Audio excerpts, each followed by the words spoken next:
This is 1480 KRAE Cheyenne. Also being heard on translator K266CC Cheyenne at 101.1 FM.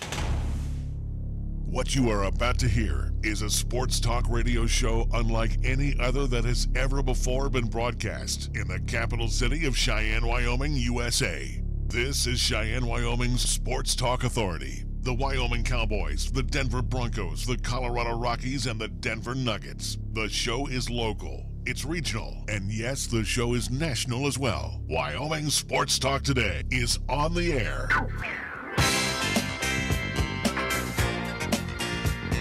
If they're talking sports on the radio in Cheyenne, this is the place it happens. This is Wyoming Sports Talk Today. And good afternoon. Welcome to Wyoming Sports Talk Today. We're back after the extra day off yesterday, celebrating Equality Day here in Cheyenne. Larry Proati along with Nick Proati, and our program being brought to you by Taco John's of Cheyenne. Yes, it is your home today for Taco Tuesday over at Taco John's of Cheyenne. Jolly Rogers RV Sales and Service on Highway 30, your home for Jayco RVs, fifth wheels, travel trailers, a plethora of Jayco products you'll find on the lot exclusively at Jolly Rogers RV Sales and Service in Cheyenne. Chick-fil-A at the corner of Windmill and Del Range, where they have delicious breakfast. Yes, breakfast, lunch, and dinner served up 6 days a week. See Ray and Cindy and the great crew over at Chick-fil-A with 2 convenient drive-thrus to get you in and out right across from Menards on the corner of Windmill and Del Range. Key of Cheyenne over on Nation Way. The 19s have arrived. 18s, yeah, there's a few of them on the lot. But again, they need to go as well. So your trade-in is very valuable to Key of Cheyenne. Make sure you come on in, make your best deal today. Key of Cheyenne on Nation Way. Platte Valley Bank, 2 banking locations. The original location on Vanda High, of course, the east side location at the corner of College and Pershing. Banking done the old-fashioned way. Yes, customer service. Or go through modern technology and do it online. Do however you do your banking today. It's all modernized over at Platte Valley Bank. Medicap Pharmacy for all your pharmaceutical needs with your doctor's prescription. Let Gina's great staff fill those prescriptions, explain those meds to you. Medicap Pharmacy, same location as always, Bluegrass Circle next door to Texas Roadhouse. Lennox Auto Body with the main auto and truck repair center on Dunn Avenue. The Auto Glass and Detail Center over on Pershing Boulevard. Family owned, family operated for over 25 years. Lennox Auto Body and the Auto Glass and Detail Center.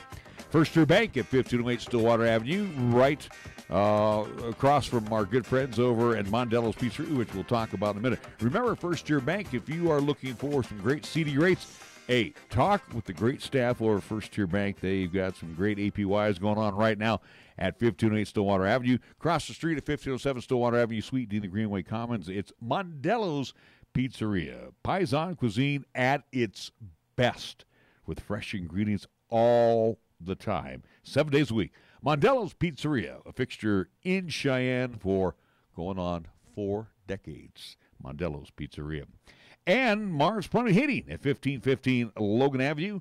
Again, if your heater's not performing up to snuff right now, and you probably felt it last night with the cool air, that's when you need to get a hold of Mars Plumbing Heating. Let them come on by, check out those heating units right now, and get you warm in a hurry. Mars Plumbing Heating, 1515 Logan Avenue. And we get things underway with our scoreboard. It's brought to you by Pepsi of Cheyenne. Here's Nick.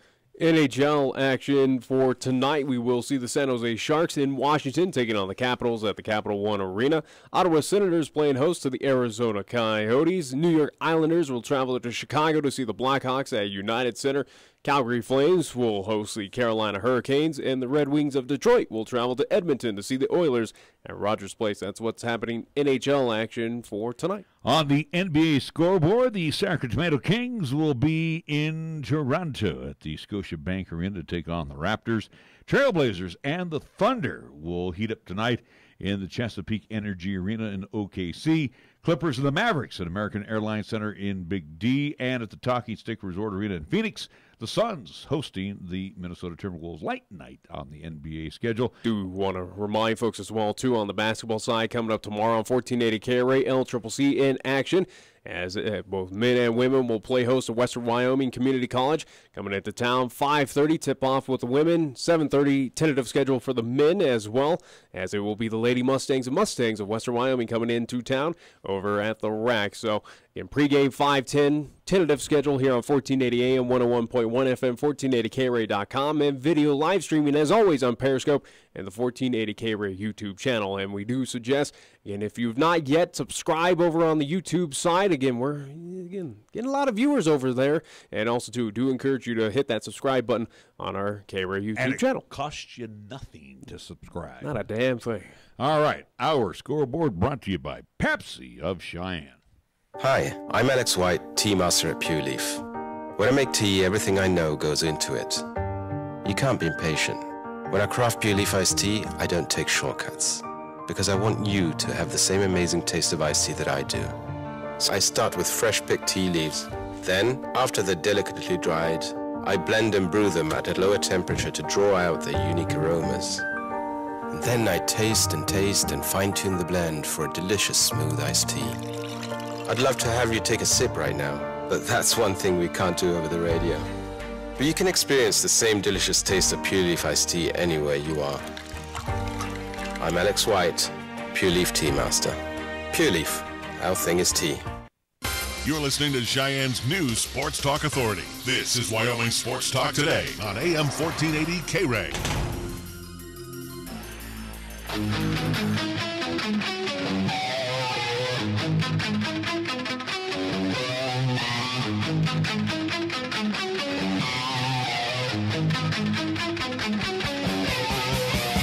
A couple things happened last night, just to throw it out there real quick, Nick.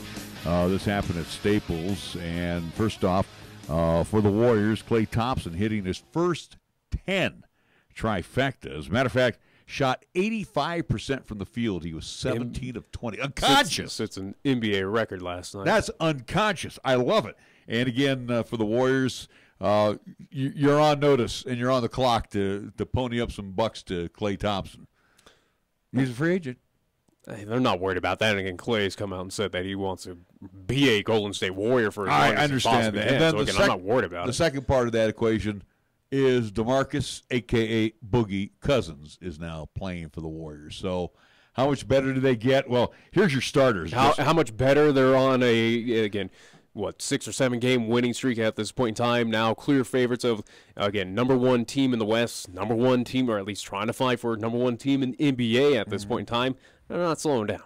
Well, and again, tell me you want to face this starting lineup, or if you're the opposing coach, how do you face this starting lineup? Draymond Green, you got Kevin Durant, that's your forwards. In the middle is Boogie, and in the backcourt is Steph and Klay Thompson. What a nightmare that is, just trying to figure out how you're going to beat those guys. Just those 5 alone. So far, no team has found a way, or at least has kind of slowed them down. So, and that's good that Boogie didn't look too bad. He looks, he's just got to shake off the rust. He hasn't played in he looks about a year. A little out of shape, but other than that, he's. I think he was 2 for 9 against the Lakers last night. But yeah, 21 minutes, not too bad for one DeMarcus Cousins. And again, Warriors just got that much better last night. And Klay, the show he put on was just fabulous. Unconscious. Unbelievable. All right, with that being said, we go from the good, which was the Warriors. Where do you want to go? Do you want to go to the NFL? Well, I'd rather stick on the basketball route, but there's a lot of things to talk about today. Here's a clip, or at least a little soundbite of what I have, how today's theme is going to go. I got a lot of problems with you people. Now you're going to hear about it. Again, kind of the old Seinfeld Festivus kind of route. But we could stick on the basketball round again, NFL as well, too. A lot of things happening from this past weekend. But let's kind of at least stick true to what happened here recently in the state. Keep on the theme with the Wyoming Cowboys, at least over there across the hill. But there's not much to say about the Cowboys. I mean, they got worse.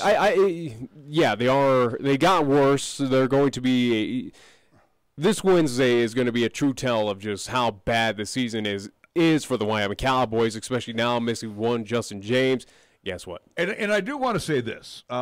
We got notice, and a very good friend of mine for many, many years, Maurice Brown. Again, that is Maurice Brown Court over at the Arena Auditorium. And how you get that is you invest a lot of money, or at least, again, He's been a fantastic donator to. Yeah, I was going to say not invest, but donating. But again, he's helped out the university in many ways. So. Yeah, well, and again, he ponied up to the bar. He bought 2,000 tickets because the fan support is not there. It's pathetic for the Cowboys.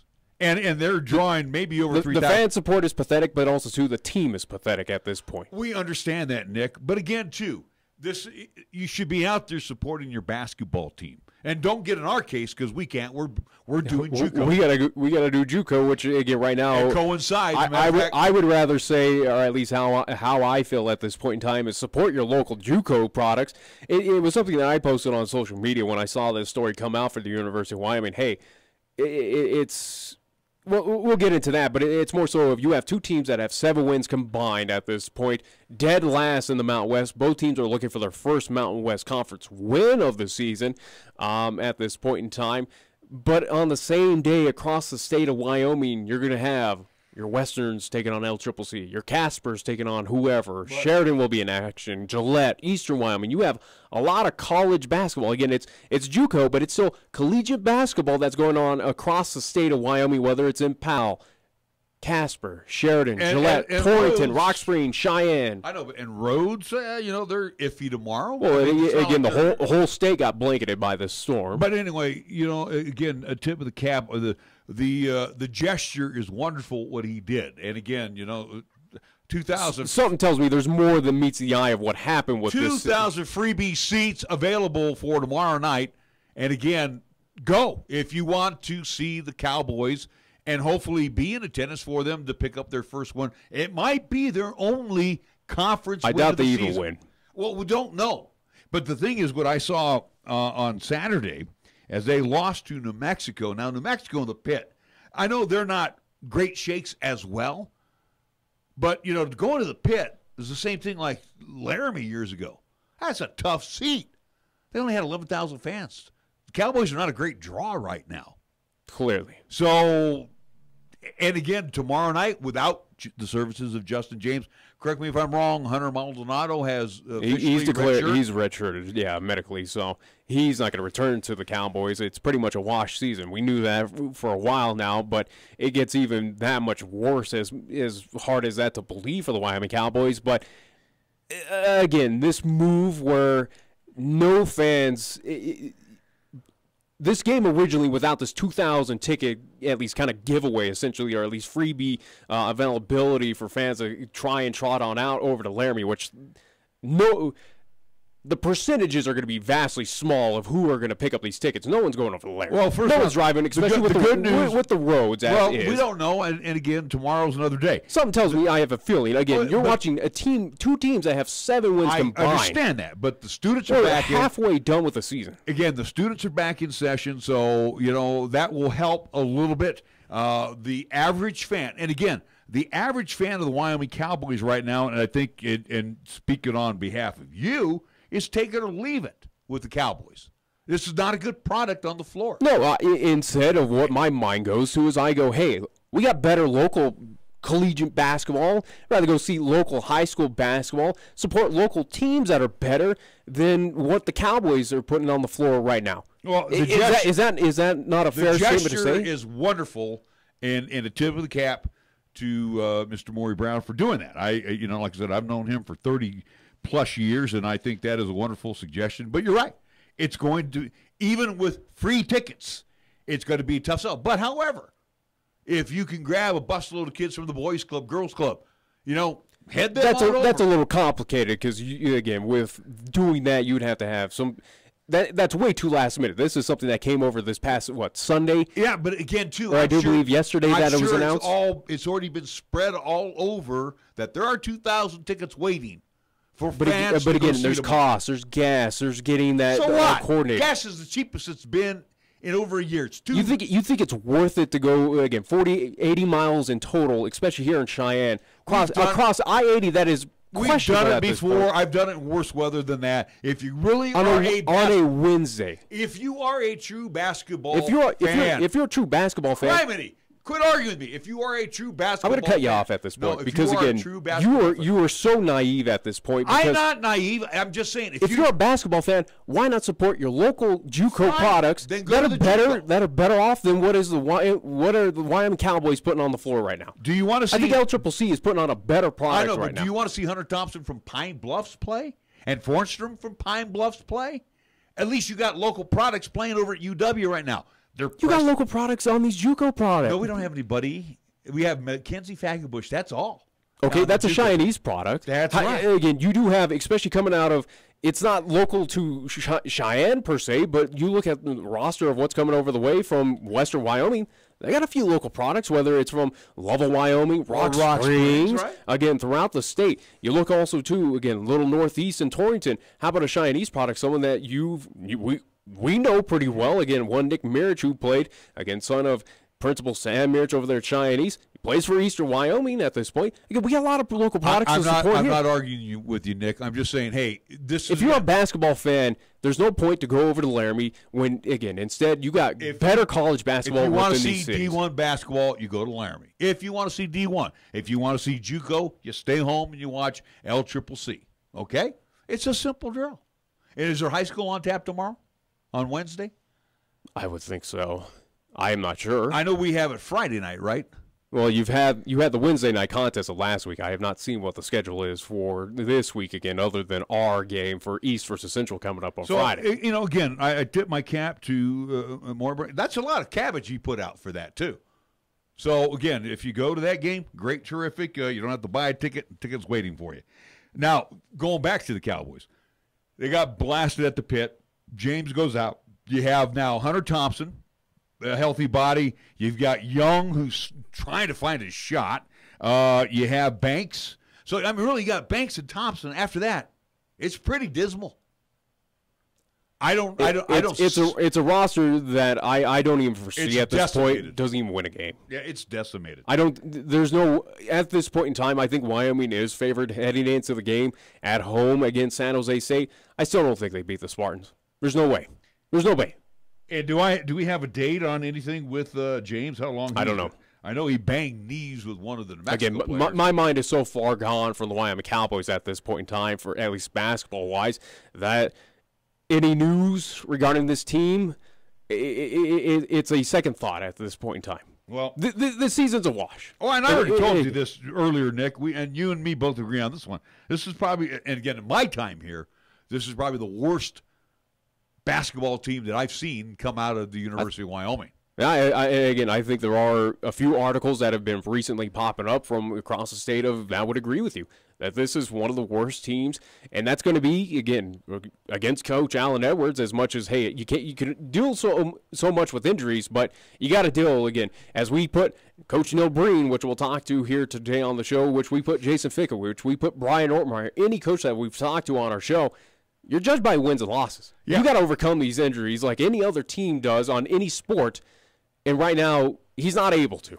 Well, the thing is, too, but we sat here and we've kind of, I don't want to say reluctantly, but we've given him a pass because of the injuries. But we've also said, and we've been very adamant about it and very animated as well, that, hey, you know what? You might want to start looking at the JUCOs. And again, I'm not going to sound like a broken record. You and I agree on that. We've had that opportunity. Well, instead what the Wyoming Cowboys do, and again, another thing that popped up about this team of how desperate they are at this point of getting bodies on the floor is that their former, at least player manager, who was a transfer from Eastern Wyoming, again with the Lancers, he's now being able to suit up as a walk-on for Coach Alan Edwards because it's that much dire. So there's your one JUCO transfer, quote-unquote, even though he was not recruited. He is a walk-on and, again, was a player manager, part of that team. Basically, Coach Alan Edwards said, hey, we kind of need you at this point. All hands on deck, essentially. Yeah. So, but no, again, that's why at this point in time, I think right now for the state of Wyoming, this is probably the best time if you are these JUCO local schools, especially where we do have again, you can't deny it. They are Division I in NJCAA. They're still Division I. They still compete against teams across the nation, especially like a Casper, like a Sheridan. They're top 25 in the nation against however many schools are in that Division I, at least classification in NJCAA. Yeah. Well, and again, I Sheridan think, was number think, 16 here last Saturday. I think they're probably going to still be ranked after defeating LCCC and, again, getting that big win against Casper College. I would not doubt that the Thunderbirds are as well, too, going to be a ranked team in top 25 as they might drop down in those, at least, rankings. But also have Western Nebraska. I think right now for the state of Wyoming, this is almost a blessing in disguise almost for those JUCO programs where I don't think I'm not going to shift my focus to the University of Wyoming. Instead, here I am in Rock Springs, where normally I would probably travel out to Laramie to go see the Cowboys if they were decent on that 20-win or at least 20-win season. Instead, I'll check out the Mustangs. Oh, hey, I'm here in Casper. I'm here in Sheridan. I'm here in Gillette. I'm not going to make that trip down. It's not worth it to go see a team that has 4 wins at this point. Instead, I'll give the love to a top 25 Sheridan team. I agree. Top 25 Casper team. Well, and again, on both men and women's side. But again, too, I go back to the same thing that we've thrown this message time and time again out to one Alan Edwards. Quit thinking this 5 for 4. You need immediate help. You don't need help coming up in 2-3 years because we don't even know if they're even going to be around. Well, we don't even know what kind of players are going to be. It's a killer more to your career. It's a more killer to the fan base and a killer to the team. That if you have to establish your teams, this is a state, this is a fan base that we're seeing right now that is not going to stick around with you during the bad times. Clearly. Oh, they're gone. Clearly, the fan base is gone. So why build it up to say, oh, hey, look, it paid off years from now? Again, there is no guarantee at this point of saying, okay, I got you 4. The coach is going this way, Nick. The coach is going, hey, it's my team. These are the guys I brought in. Well, your team right now is the worst in the Mountain West. It is dead last. I agree. And that's what his team is. And his team is decimated by injury. We'll give him a pass.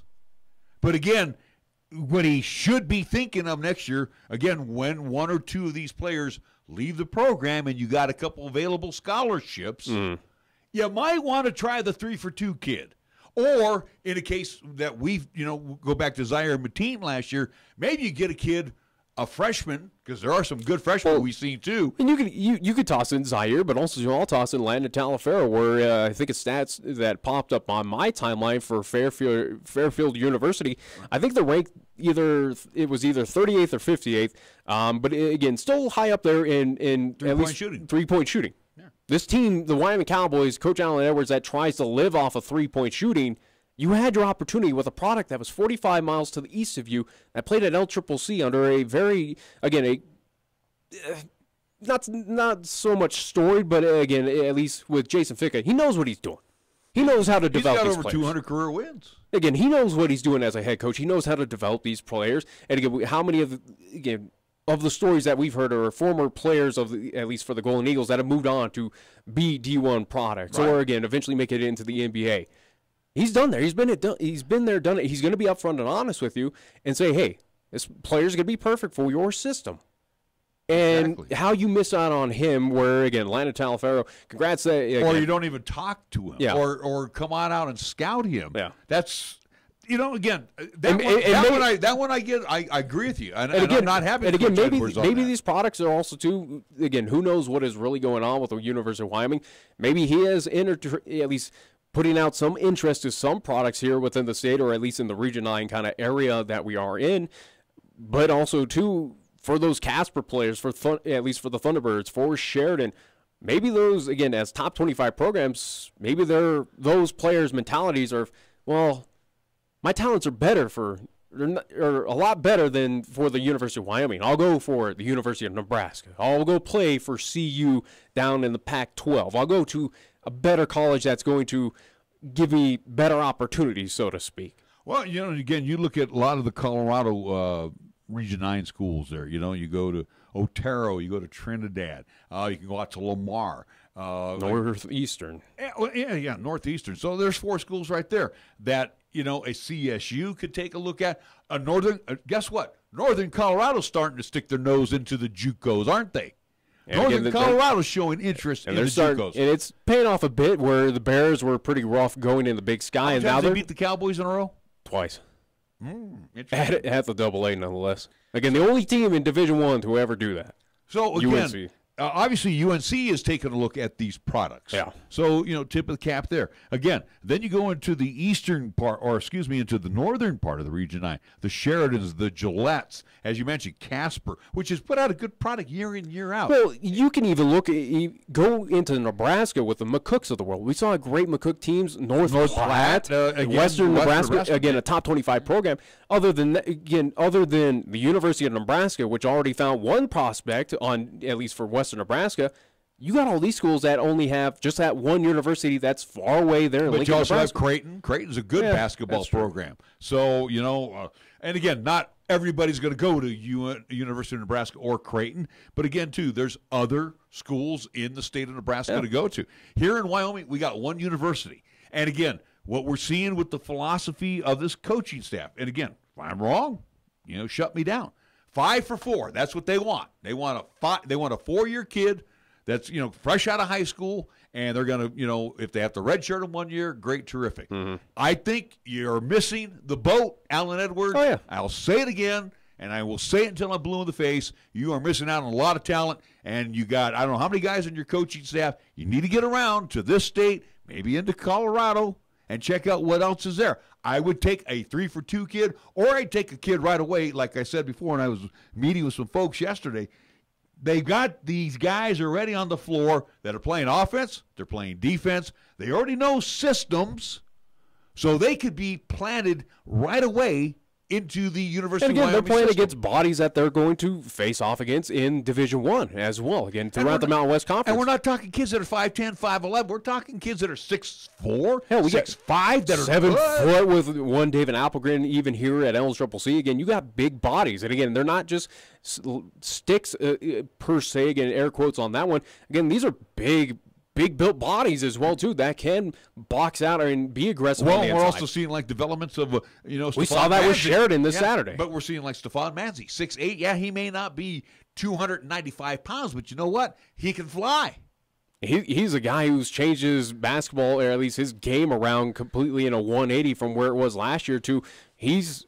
Again, he's a phenomenal athlete for the LCCC. So what I'm saying again, and I'm not embarrassed to say it, is that I'm not too thrilled with the recruiting that you've done of the University of Wyoming. And what's to say this class of people that are beat up right now, what's to say how talented they're going to be when they come back? Well, it's going to be a telltale sign of how much worth was Justin James for this Cowboys team, where, again, he's done. He's done after. We don't know if he's – well, I mean, at least of next season. I mean, even with Justin James coming back this season, he is not turning this team around. Again, obviously now with no Maldonado, he's redshirt medically. You don't have that saving grace anymore at this point in time. This season is a complete wash. You just move on and go, okay, what's 2019, 2020 looking like? Well, I'm at that point. I'm looking ahead, you're without a Justin James.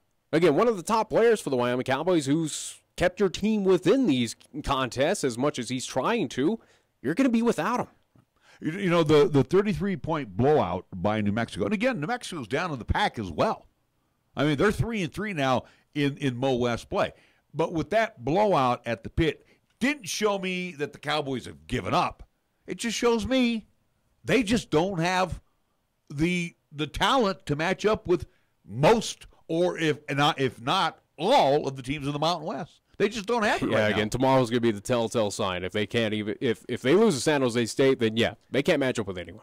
So it's going to be it could be ugly for Joe Legursky's Cowgirls. Unfortunately, too, we do need to take a break. I know we need to take a break, but I'll tell you what, they ran into a Lady Lobos team who they deserve a tip of the cap. They came into Laramie and got that trifecta win. And if I look at the standings right again, New Mexico, they're second in the standings. Yeah.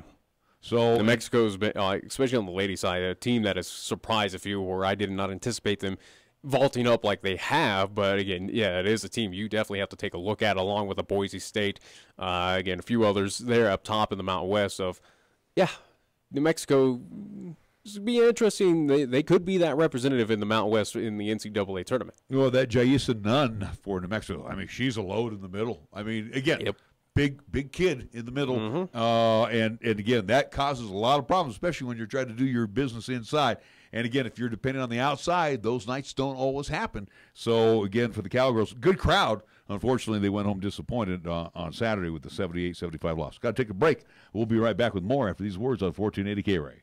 First Tier Bank strives to remain competitive and offers some of the best CD rates in the community, as well as area banks and credit unions per Rate Watch reports. How does that make a difference to you? First Tier Bank can assist you in securing some of the best rates on CDs. They have a 16-month CD at an annual percentage yield of 2.33% and a 27-month CD at an APY of 2.74%. First Tier Bank offers the personalized customer service you've grown accustomed to and deserve. Plus, feel confident that your finances are taken care of by a responsible, knowledgeable staff. Call 307-632-3500 and ask for Caitlin or Debbie. Member FDIC, Equal Housing Lender. Hello, this is Pastor Nathaniel Ensley with Blessed Hope Baptist Church in Burns, Wyoming, and I would like to invite you to listen to our weekly broadcast entitled Hope for Today, right here on 1480 KRAE, every Wednesday morning at 7 a.m. Our goal during each broadcast is to bring you a simple and short Bible truth that will be a help to you. Sure hope you can tune in. God bless you. Are you looking for a pharmacist who will actually take the time to talk to you? Then come to Medicap Pharmacy. We're dedicated to healthcare only, which means we'll fill your prescription quickly, and then we'll make time to listen, answer your questions, explain your prescriptions, and tell you about possible drug interactions. Medicap Pharmacy will always make time for you. Medicap Pharmacy, 1947 Bluegrass Circle, next to Texas Roadhouse in Cheyenne. Or call 635-3712. Here's the latest weather forecast on 1480 KRAE. Weather-wise for today, mostly cloudy with a chance for snow this morning, then gradual clearing. Look for a daytime high of 25. Winds northerly at 20 to 30 miles per hour, gusting as high as 40. Partly cloudy and blustery for tonight. Our low dropping down to 16 degrees. Winds will be out of a westerly direction at 15 to 25, gusting as high as 35. And for tomorrow, Wednesday, partly sunny and breezy. We're calling for a daytime high of 37 degrees. Winds continuing out of the west, 20 to 25, gusting as high as 35 miles per hour. When it comes to sports talk in Cheyenne, it's a whole new ballgame. Let's play ball! You're listening to Wyoming Sports Talk today, and it's only here on AM 1480 KRAE.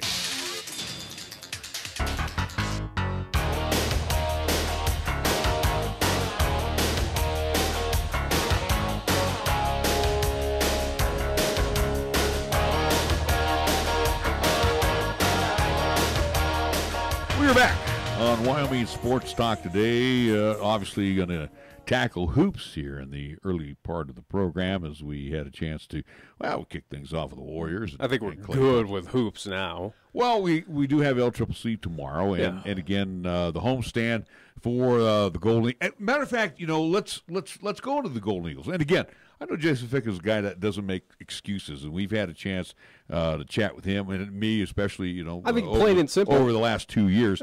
I think plain and simple what happened this bodies. Well, again, that is something that is going to be, again, not an excuse. If we're not using that excuse for the Cowboys, won't for the LCCC Golden Eagles. But, yes, again, right now, where you are missing Colin Cabs, Courtney Dean was not 100% clearly. Again, we saw many a time where he had to run and deal with some business, at least in the bathroom rank, as he was hustling off the court a few times in that contest. But he was not 100%. And you have Hunter Severe, who is not eligible to play right now. So there's three names. And what do you have left on the bench? Well, you had Cameron Vincel, and you had Hayden Collier.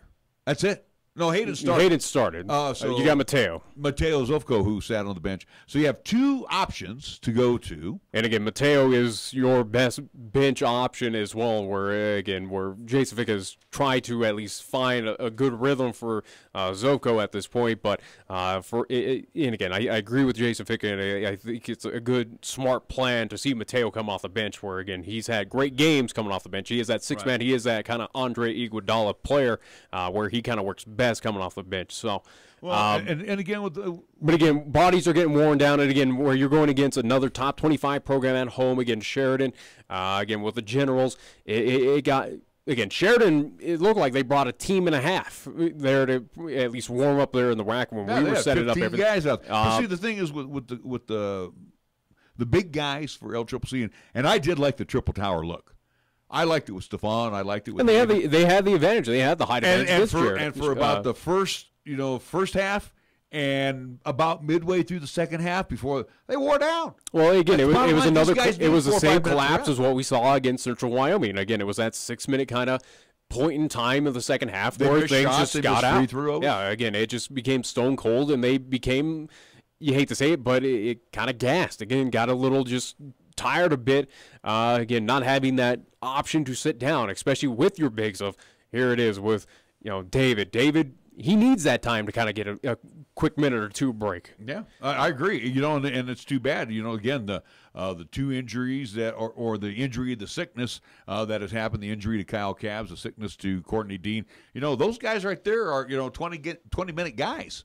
And again, this is also a team that's also again behind the 8 ball where there was a much larger roster, but again, a few other pieces are no longer with the team as well. So again, a couple injuries in the beginning of the year. Matter of fact, if I'm not mistaken, I think Anthony Munson will redshirt. He's redshirting, so again, you're losing that piece off of the bench as well. Willie Jones from Cheyenne Central, he got injured, and I don't know what his status is right now with the program, but we know he's not playing at all for LCCC. So, and again, one other player is no longer with the program as well. So again, where it was a full, a full team at the beginning of the season has kind of whittled away at this point, whether it has been injuries or again players being not eligible or whatever the case may be. It should be 10 guys here within a couple weeks or so. It should be.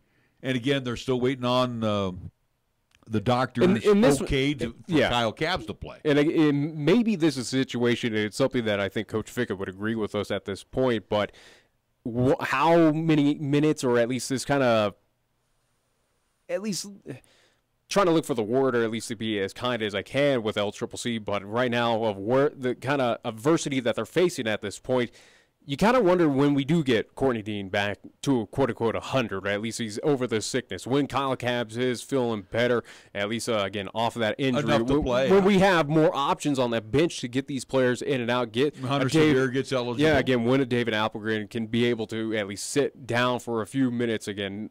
You can move in Mateo Zovko. You can move in Hayden Collier. You can do all sorts of moving in pieces. But you kind of wonder right now if facing this adversity, it prepares this team for down the stretch of, again, where it's going to be a busy February on the road nonetheless for LCCC, where, again, we'll get our bulk going across the state of Wyoming to face Region 9 North teams. You just wonder if this is a good, again, you're taking your punches at this point that prepares you for when you do have the full, quote-unquote, full and healthy team for that run in February then possibly March. If the jury is out in my case, and again, I look at CWC, they are a good team, and I think LCCC should have won that game. I think on paper we should have beat it. They, even though they only had 2 more bodies. Yeah. They had 2 more bodies with them, so they could make a couple more options. But the thing is, LCCC plays well for 30 minutes. Unfortunately, they haven't been able to put that 40-minute game together since Western Nebraska. That was their last 40-minute game they put together. They had problems up in Casper, and they'll get Casper down here. When they go to Sheridan, hey, they went toe-to-toe with the number 16th ranked team in the nation for almost, actually 30-plus minutes. Yeah, 34. Yeah, I mean, they went toe-to-toe. It was even. So this team is good. And again, you're good in the middle with Applegren. You're good from the outside with Potoma. You're good. You're even good outside with Mateo and Spragon. Spragon, again, right now, I think what he's trying to do is what we saw with Zaire. He's a slicer and dicer. He's trying to go on the inside. He's trying to use that quick movement like what we saw with Zaire last year. So I think that's more of what we see out of Daquan. But, again, Mateo, good from the outside. Again, David Applegren, for right now, again, he's very good on the inside. He's good on defense as well. But he's also, too, he's reminding me a lot like Tim Duncan, where he's that big man that can hit from virtually anywhere on that court. But also, too, teams now that have seen Potoma, he draws a crowd. Oh, yeah. So does David. David at 7'1", Appelgren, he draws a crowd. Mm-hmm. And, if he is drawing a crowd, and that's where we're seeing the emergence of Stephon Manzi. Yeah, but we also see we need Hayden Collier. He needs to get that little spark under his behind and get in there and mix it up inside as well, too. Yeah. So, again, like I said, I'm okay with this team, and I'm sure that Coach Ficka is, too. He knows that he's got a lot of limitations. Is it where Coach Ficka wants to be at this point, again, where we are below 500? No, I think he expected this team to be a little bit better than what the record indicates, but I think right now with the adversity, the troubles that LCCC has dealt with at this point in time, again, dealing with all these injuries, dealing with everything that's going off court, they're managing it pretty well. Again, 34 minutes of hanging with a top 25 team. And no different than what's going on across the hill right now, too. So, again, kind of, similar, correlated. But the thing is, though, with LCCC, at least they are in ball games. Unfortunately, they wear out towards the end. I mean, the Cowboys from the get-go, they were just not good. So, yeah, this is going to be – it could be a long season, and I think – but Coach Ficka is standing by his guys, and he likes what he's got out there right now, and hopefully a couple more elements come back. And that will, and the elements will come back. There's no doubt about it. And again, I think what coming up tomorrow there at the rack for LCCC is going to be a good dose, at least a good little bit of medicine for them. Where again, you're going to see Western Wyoming, the Mustangs, again a team that's struggled a bit. They're nothing great shakes in Region 9 North. They've had their issues throughout the season. That might be the at least chance before at least this weekend when we head up to Gillette. For LCCC, this might be that game, or at least against Western Wyoming, to get a little bit back on the rebound, get past this losing streak that they are, and get back on the winning side. Well, and we had a chance to see at least the ladies from Gillette, and I feel pretty good about Coach Ortmeyer's team going on the road up to Gillette. And this homestand has been very good for the Lady Golden Eagles. It's been absolutely. They have played teams that were equal record-wise with them, and come away with victories, and did what they had to do, win at home. And they're going to have another opportunity against Western Wyoming, get a team that does come in with only 4 wins. But do I think they can beat the Lady Generals in Sheridan? Yeah, I think they can. I think so. I think the only team that they really stumbled against, and most teams have, has been the Lady Thunderbirds. Well, it'll be interesting, to see what Casper at least brings down here to Cheyenne later in the season, but also, too, the one team that is on my radar at this point in time, and again, I think everyone across Region 9, or at least Region 9 North, is a team out in Torrington. At one point in time, I do believe they're still in top 25, is the Lady Lancers of Eastern Wyoming. And last year's team played pretty good against them. They ran out of gas late in the game. Yeah.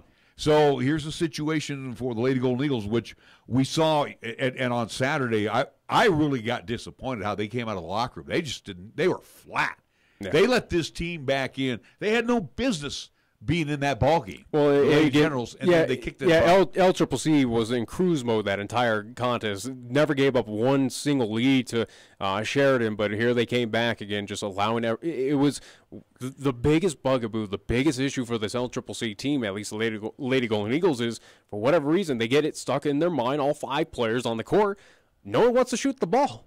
You take that opportunity. You take that opportunity. And they had a couple I don't want to shoot it. You take it because, again, everyone, when they're struggling, when they're in that funk, they don't want to put up the ball. And there was a couple clock violations that shouldn't happen. Well, again, because they're moving around and no one wants to take that shot. So, and again, they still have problems down low.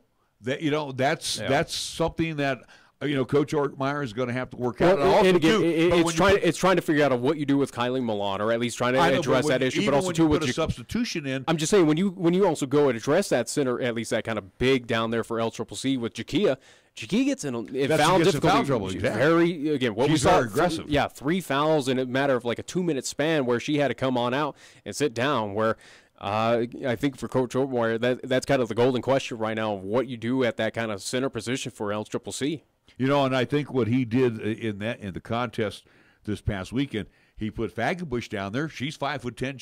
She's big. Yeah. And again, what they're trying to do is taking Mackenzie a little bit out of her element, but on the defensive side, she also got into some foul difficulty as well. Mm-hmm. So, LCCC's got some problems that they need to address. It was something that I mentioned. But I'm glad they're winning. It's something that I mentioned in kind of tongue-in-cheek on the broadcast, but something that Coach Ortmeyer also, too, at least gave his sentiments on. They are the cardiac kids. They are, again, something what I'll key a theme for this year's LCCC team is it's torture watching them, but it's that good torture. It's that San Francisco Giants 2010 World Series championship torture of you let these teams back in, but we find a way eventually to pull it out in the end and get away with that victory.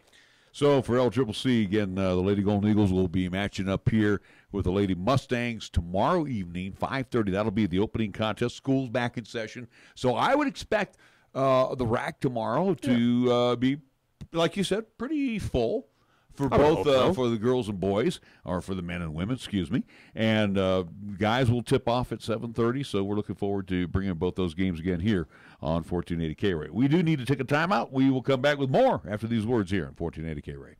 Cheyenne Urological has been the cornerstone of urinary care to Cheyenne and its surrounding communities for over 20 years, with doctors Bryant, Everett, Gajewski, and their highly trained staff providing top-quality treatment for prostate cancer, urinary tract infections, kidney stones, impotence, and incontinence. Cheyenne Urological is now offering cutting-edge robotic surgery.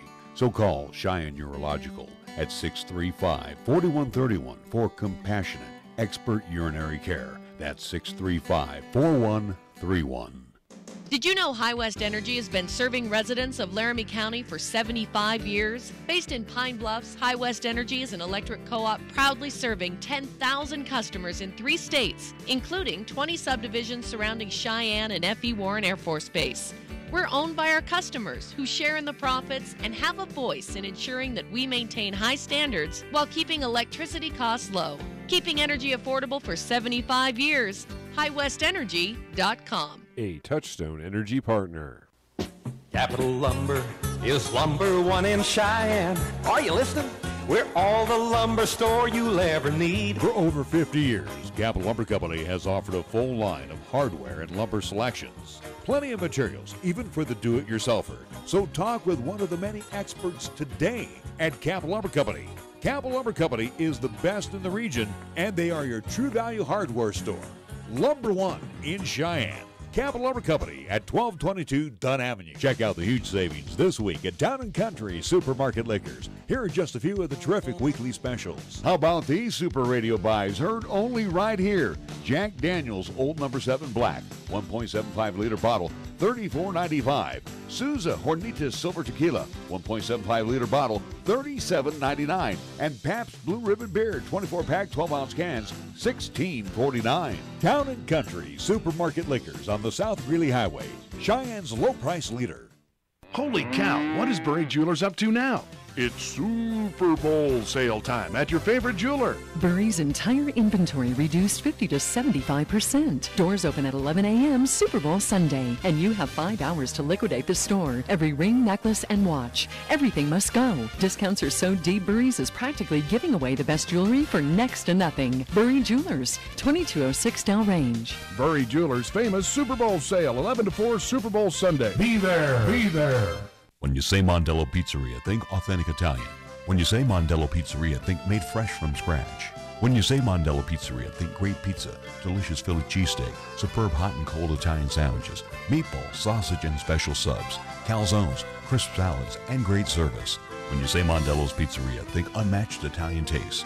Mondello's Pizzeria, 1507 Stillwater Avenue, your only true Italian stop for lunch or dinner. With the new year here, the fun and excitement gets even better at Wyoming Downs with 2 Cheyenne locations in the Cheyenne Plaza and at the Outlaw Saloon on the South Greeley Highway. You'll find new simulcasting games, including All Canvas Jackpot, Cowboy Wilds, Jackpot Blaze, Splendor of the Sphinx, and a whole bunch more. Remember to get your player's card to enjoy triple points on Sundays, along with double points on Mondays, and also on Fridays and Saturdays, it's Mystery Moolah. So stop by today and visit Wyoming Downs in the Cheyenne Plaza at 3617 East Lincoln Way and at the Outlaw Saloon at 312 South Greeley Highway. For more information, go to wydowns.com. Here's the latest weather forecast on 1480 KRAE. Weather-wise for today, mostly cloudy with a chance for snow this morning, then gradual clearing. Look for a daytime high of 25. Winds northerly at 20 to 30 miles per hour, gusting as high as 40. Partly cloudy and blustery for tonight. Our low dropping down to 16 degrees. Winds will be out of a westerly direction at 15 to 25, gusting as high as 35. And for tomorrow, Wednesday, partly sunny and breezy. We're calling for a daytime high of 37 degrees. Winds continuing out of the west, 20 to 25, gusting as high as 35 miles per hour. Tired of lazy and predictable sports talk radio? We know you are. This is Cheyenne's new sports radio home. It's Wyoming Sports Talk Today, and it's right here on AM 1480 KRAE.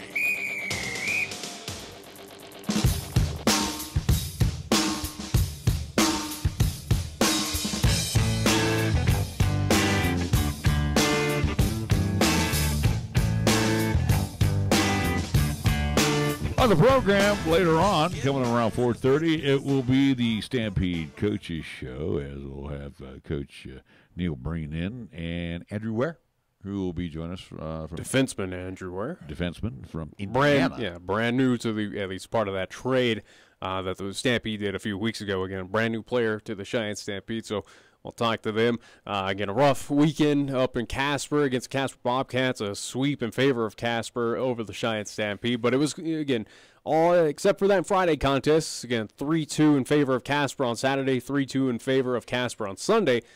Good close efforts against a team that is number 3, at least is third in the mountain, at least standings. Right. We'll talk more about that coming up here as we get ready to wrap up the top of the hour. Anybody of our picks? Oh, by the way, you have some stuff that you'll be giving away, too. What do you mean picks? Anyways, during the at least Cheyenne Stampede Coaches Show, we did at least get complimentary tickets from GM owner Mark Lance and the Cheyenne Stampede to give away here, at least on the show, as they got a night of comedy coming up this Friday. 6:45 is when it's going to be going on over at the Mary Godfrey Playhouse. Again, Cheyenne Stampede Hockey presents a night of comedy. Again, with adult seating, there is VIP seating as well, too. All information is online at StampedeTickets.com. But a pair of tickets to go see the Night of Comedy, which does feature the Ozzy Mandan Theater Group, along with also to Daniel Jasperson in action, at least coming up this Friday. So a pair of tickets to that. We'll also to give away a pair of ticket vouchers to go see any game. So you don't have to go see tomorrow night's San Jose State game, but again, valid for any home game for the Wyoming Cowboys basketball this season. So a pair of that. And 4 goodies from our friends over at least Chick-fil-A at the corner of Delaware Range and Windmill. I do believe this one is a free Chick-fil-A chicken biscuit. So, again, you will get that on top of everything. So, again, one winner that will be chosen at random. Again, all who entered on the Facebook side, thank you to all of you. Again, we'll decide that sometime during the Cheyenne State Coaches Show. Again, starting at 4:30. And again, looking forward to giving away all that good stuff. All right, let's. What I was talking about. You ain't giving away, I am. Well, good. I'm glad that you don't do anything. I don't. I'm just useless. Thank you. Yeah, at least you finally admitted it. Yeah. All right. Let's go on to the football. You want to do that to now? The National. Yeah, because I think we got plenty. I got other stuff to talk about. I'm just saying. I think this could last a while. Well, that's fine. But who of us had New England and the Rams? You were done. I had the Rams moving on. Okay, so you had the Rams moving on. I had the Rams, at least in our preseason picks. I had the Rams taking on Houston, so that at least got eliminated. I had Houston winning the Super Bowl, so that got eliminated a long time ago. But, yes, I did have the Rams being your NFC champions. Neither of us had AFC. Again, I had Houston. You had the Chargers. I had the LA Chargers. Yeah. Not San Diego. The Los Angeles Chargers. So, but again, of our picks, I did slightly better with the Rams pick, and I got fortunate, at least quote unquote, of again determination of what everyone believes on this Sunday, but this past Sunday, but. With the skin of my teeth, I guess you can say that the Rams are moving on to the Super Bowl, and again, a rematch of what we saw. Almost over a decade ago of the St. Louis Rams taking on the New England Patriots. So, but I guess we'll start there with the Saints and Rams. Let's go to the first game. Let's talk about the first game, because in that game, as I guess you could say both games, both went to overtime. And official controversy.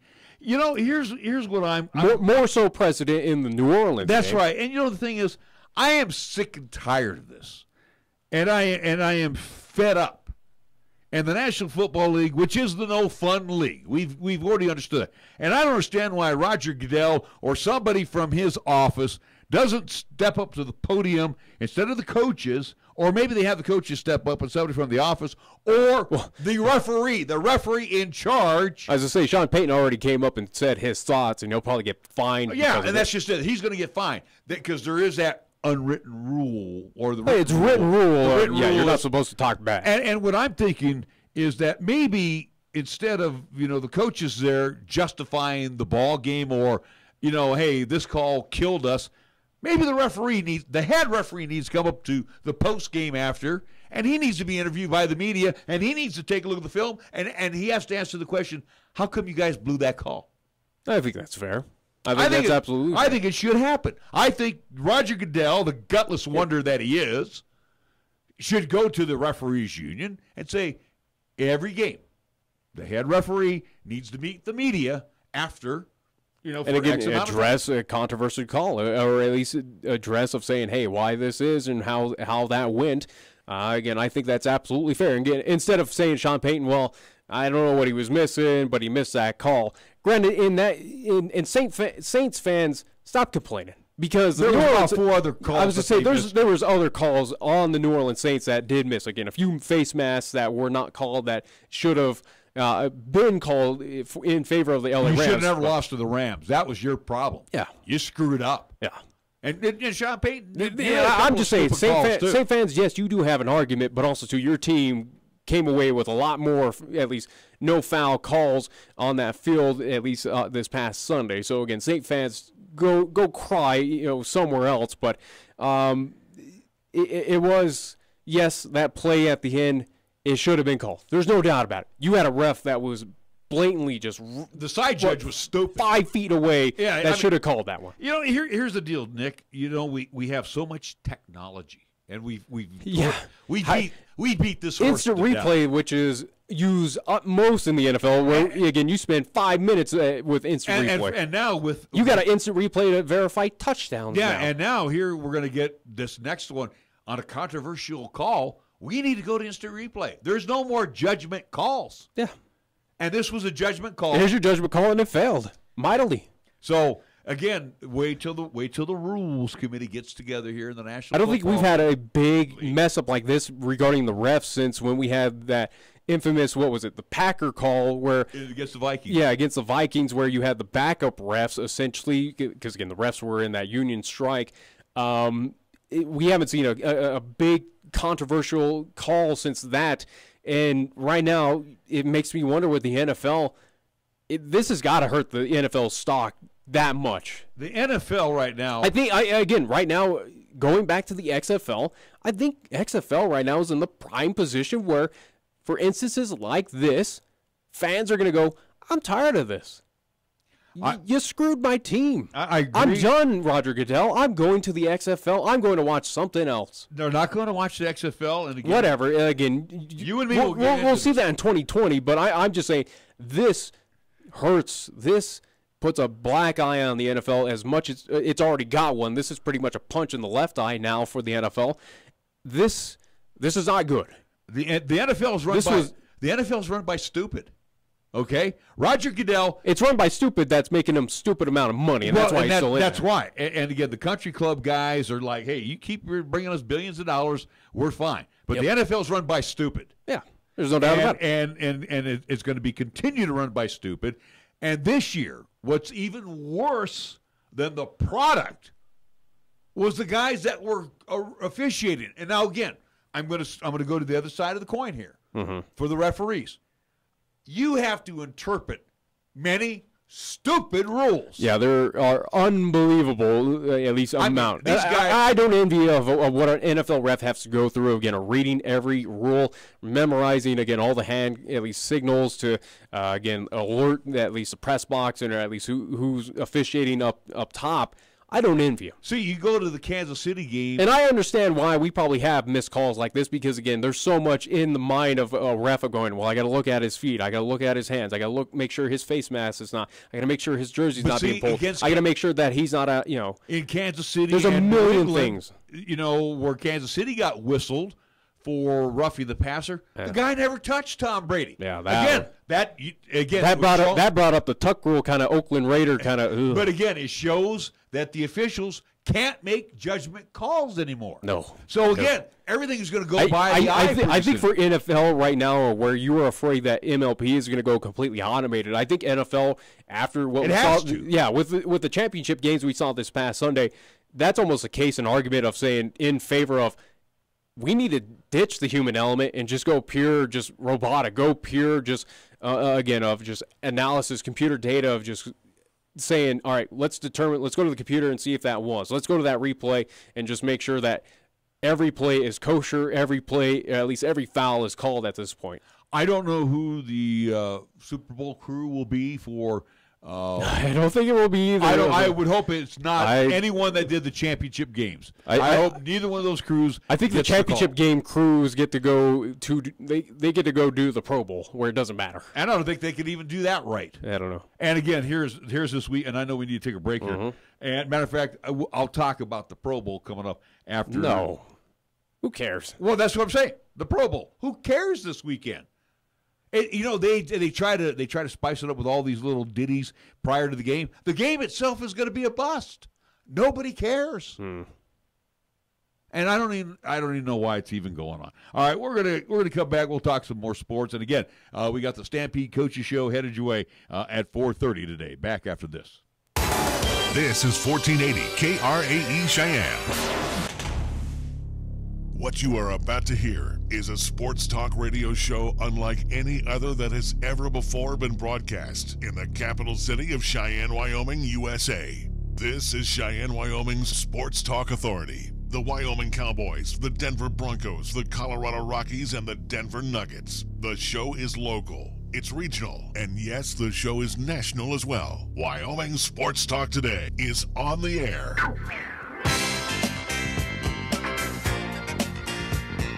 If they're talking sports on the radio in Cheyenne, this is the place it happens. This is Wyoming Sports Talk Today. It is hour number 2 of Wyoming Sports Talk Today, being brought to you by Mars Plumbing and Heating, 1515 Logan Avenue, also Mondello's Pizzeria at 1507 Stillwater Avenue, Suite D in the Greenway Commons. First Year Bank, 1508 Stillwater Avenue, open Monday through Friday. Mondello's open 7 days a week. Oh, by the way, Lennox Auto Body over on Dunn Avenue, the Auto Glass and Detail Center on Pershing Boulevard. Medicap Pharmacy on Bluegrass Circle next door to Texas Roadhouse. Platte Valley Bank ×2. The east side, right there at the corner of College and Pershing, and of course the original location on Vandehigh. Kia of Cheyenne on Nation Way, where the lot is filled with some good-looking Kias. 19s and some select 18s still on the lot. Check them out, Kia of Cheyenne. Chick-fil-A at the corner of Windmill and Del Range. Get 3 squares Monday through Saturday. Enjoy some delicious eats and treats always at Chick-fil-A. Windmill and Del Range, right across from Menards. Jolly Rogers RV Sales and Service, your home for Jayco RV, fifth wheels and travel trailers, and all kinds of good stuff. Jolly Rogers RV Sales and Service on Highway 30. Today, it's a monumental day at Taco John's. Every Tuesday, it's Taco Tuesday at Taco John's of Cheyenne. And we get things underway with our scoreboard. It's brought to you by Pepsi of Cheyenne. Here's Nick. NHL action for tonight. The Washington Capitals at home at the Capital One Arena playing host to the San Jose Sharks. Arizona Coyotes will travel to Ottawa to see the Senators. Chicago Blackhawks at home at United Center will play host to the New York Islanders. Carolina Hurricanes travel to Calgary to see the Flames at Scotiabank Saddledome. And in the late night contest, which you can see on NBC Sports Network, Edmonton Oilers play host to the Detroit Red Wings at Rogers Place. That's what's happening in NHL action for tonight. And on the basketball schedule for the NBA tonight, 4 games on the slate. The Sacramento Kings in Toronto to take on the Raptors. Sacramento going up against the Raptors. Scotiabank Arena in Toronto. It's the Trailblazers and the Thunder heating things up in the Chesapeake Energy Arena in OKC. Clippers and the Mavericks in the American Airlines Center in Dallas, Texas, and at the Talking Stick Resort Arena in Phoenix. Timberwolves and the Suns hook up later on this evening. Our scoreboard brought to you by Pepsi of Cheyenne. Yo, this is your cup holder talking. You know me, the little round thing between your car seats. Now, listen, we need to talk. Now, I normally have a nice cold bottle of Mountain Dew in me, but at the moment, I'm empty. That's right, no Mountain Dew. Nothing in here but a couple of quarters and a dime. A fully capable cup holder like me just carrying your loose change, it's embarrassing. Look, I'm not made for loose change. I'm round like a bottle of Mountain Dew. Glistening, cold, and delicious. I'm made to keep Mountain Dew within reach at all times, so you're never far from that incredible bold citrus kick whenever you need it. Just inches from your hand. So find a store already, grab some Dew, toss it back, then place that bottle where it belongs, and put that loose change back in your pocket. Mountain Dew. Do the Dew. Got something to say? Then get it off your chest right now. Phone lines are open at 307-514-1071. Make your opinion count and call the show. Wyoming Sports Talk today.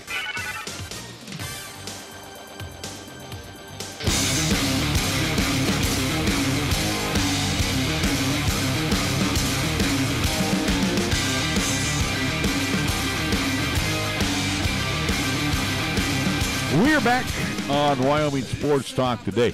The results of the Hall of Fame, I don't have them yet. They're supposed to be in as of 4 p.m.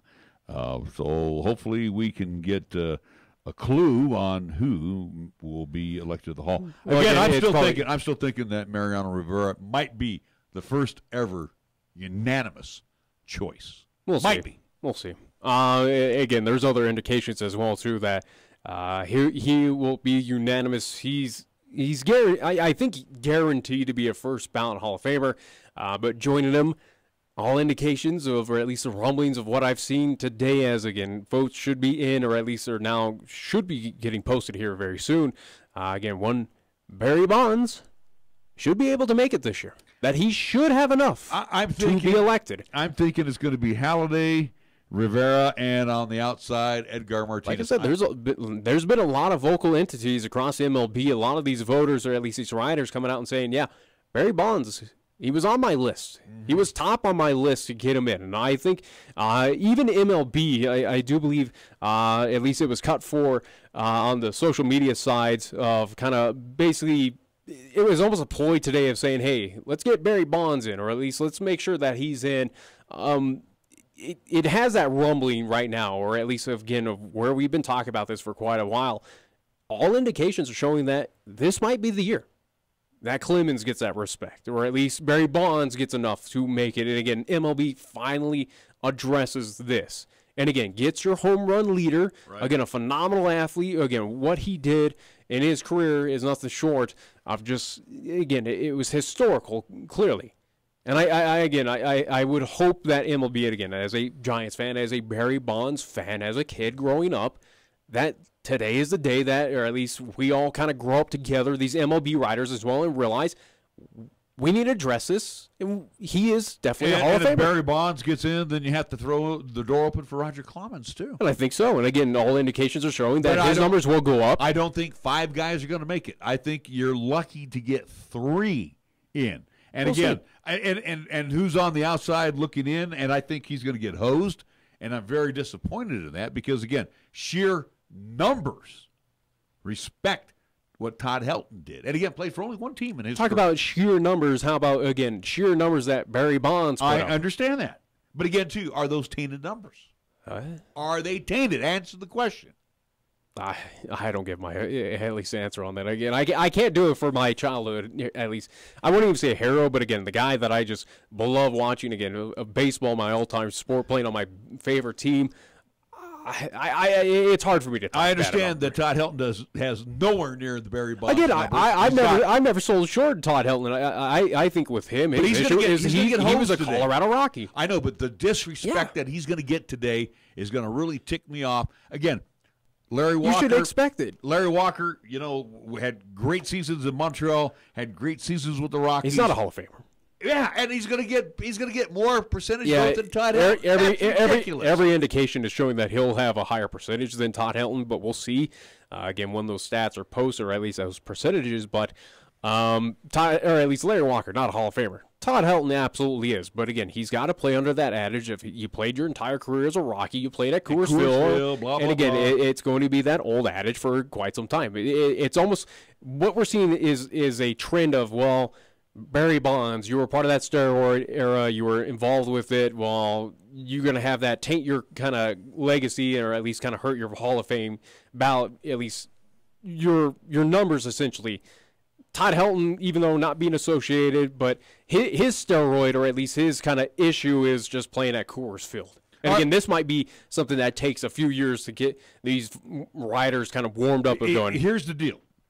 If Bonds, if Clemens both get enshrined in the Hall this year, if they do, or one of the two. And again, I think that's more the so. Hall has to open the door for Pete Rose.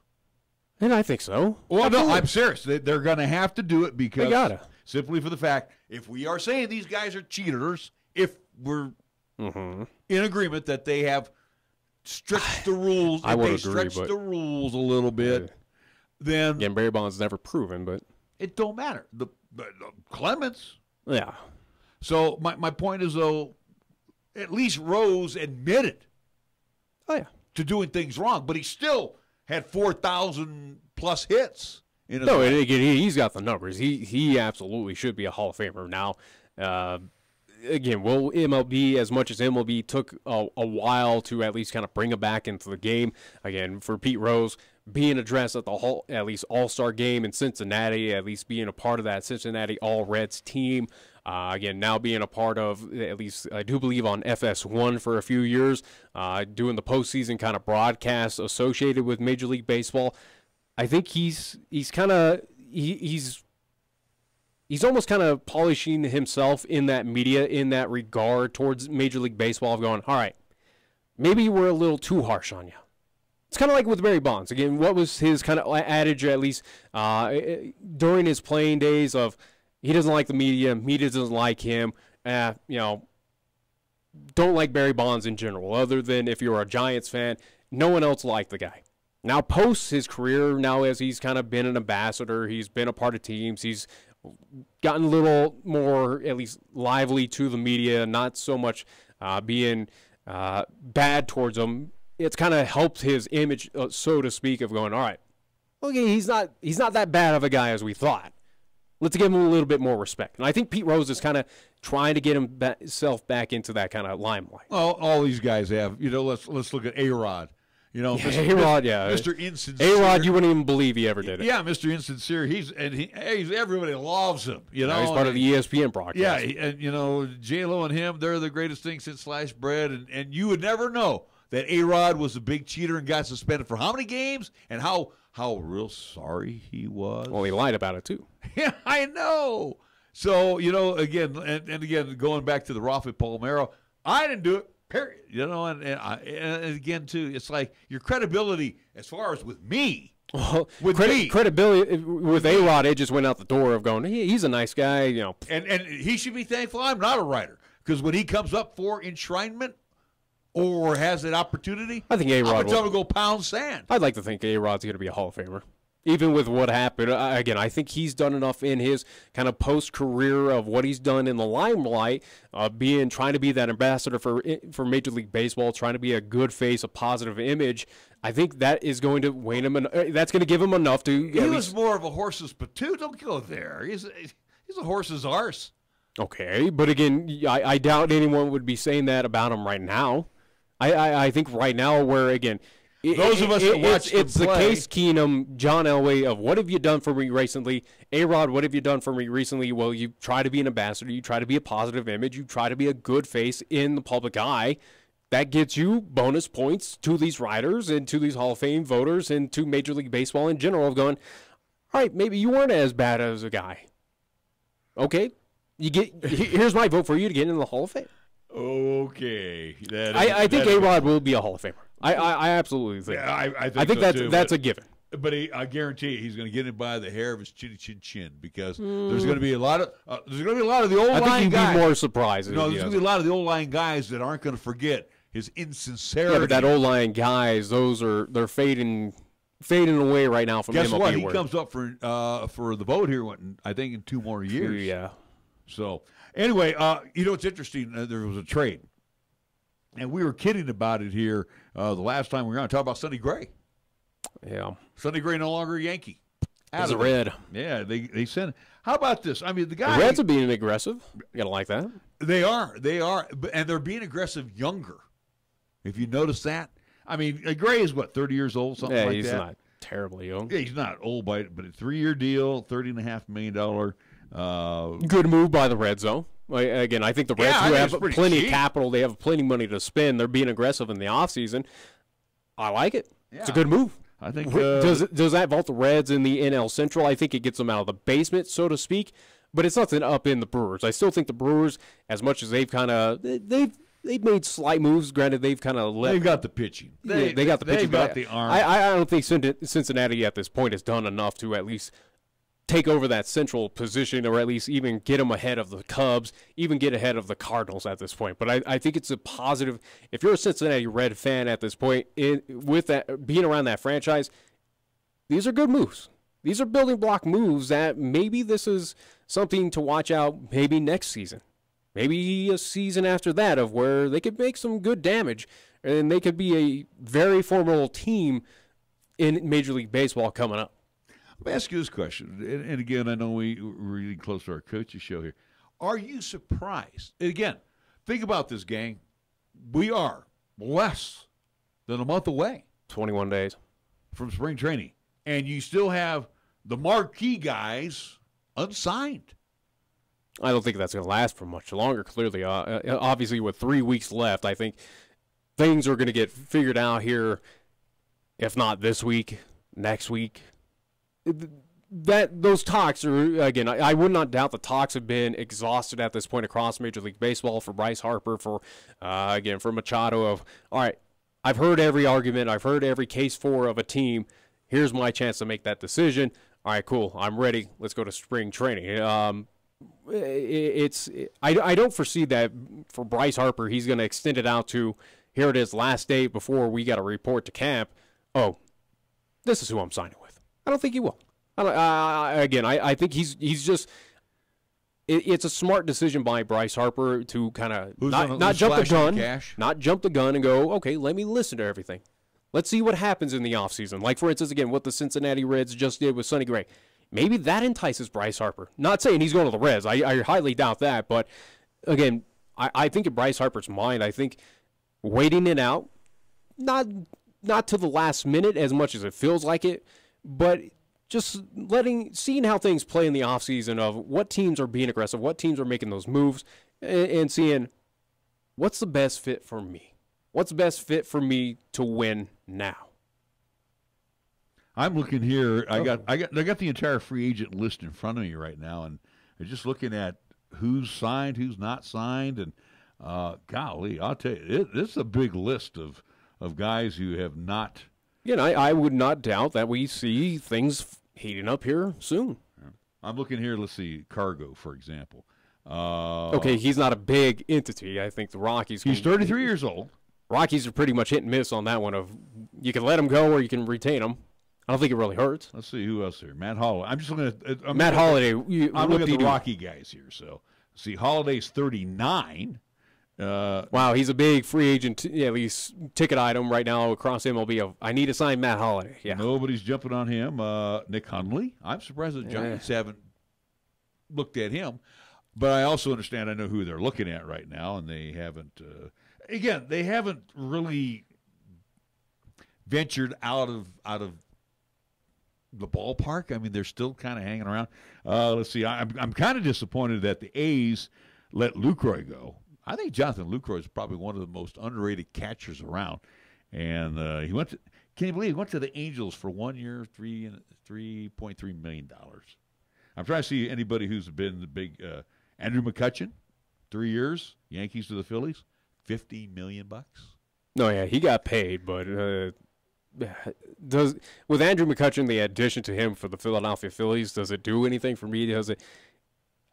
It makes them a slightly better team, but what we saw recently, I think Pittsburgh was smart to unload McCutchen, realizing that he is He's kind of that player that has lost a bit of his magic from his times playing with the Pirates. We saw that with the San Francisco Giants.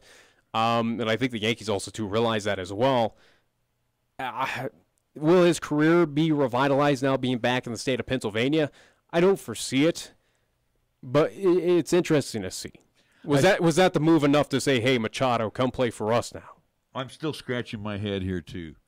Adam Ottavino, 3 years, $27 million with the Yankees. What the hell? He was the shining spot of the Rockies bullpen. No, he was not. What the hell are they thinking?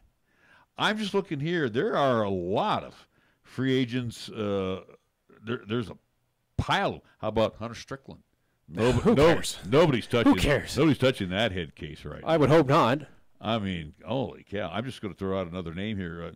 For example, former Giants, Sergio Romo. He's a shell. He's a shell of himself at this point. Again, no disrespect to Sergio Romo, but he's not the same player of what we saw with those championship teams. Hanley Ramirez from the Red Sox. He's still I know, but he's still available. Like I said, there are a pile of free agents. It's a pile of free agents, but it's a pile that are not really that attractive to any team at this point, and I understand why they're still free agents. Again, Hunter Strickland, do you want the head case? Do you want the guy who's a hothead on your team? Well, he definitely needs to get out of Sergio Romo, who was built off of that slider, that curve, that just filthy pitch that he had, is no longer there for him. That's why the Giants got rid of him. That's why he's bounced around through teams. Here's a name. Here's an oldie but a goodie, and he's available right now, and he's still under the moniker of the Rangers. Bartolo? Tim Lincecum. Oh. He's available. Nobody's gone after him right now. All right, let me go back here real quick before we take a break because I want to see if the Hall of Fame has been announced yet. I am not seeing anything who got the call. So. Granted, I don't really trust you because you barely can operate a computer as is. Well, I'm right on the Hall of Fame right here. It says Hall of Fame 2019.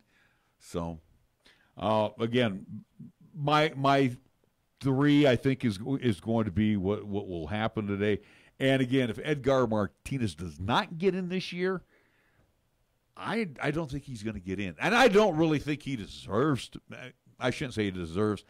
I don't think his numbers qualify him, just like Todd Helton. Which is weird, MLB is trying to push for him to get in. There are a few clubs. It was almost like he's running for elected office. Yeah.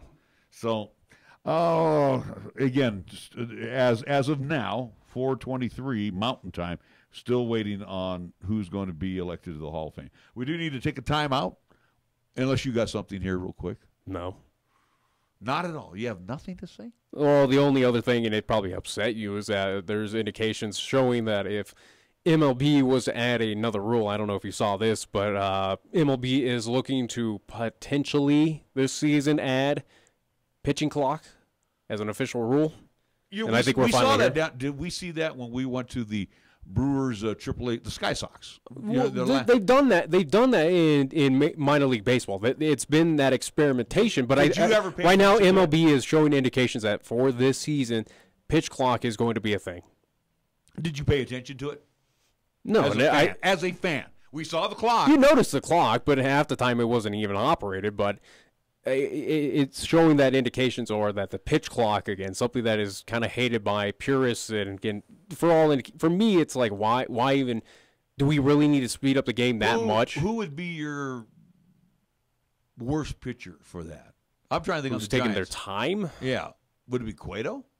On the no, Giants? Cueto's pretty fast. I'd say probably Mad Bum. Yeah. I'm trying to think on the Rockies. Who's the human rain delay?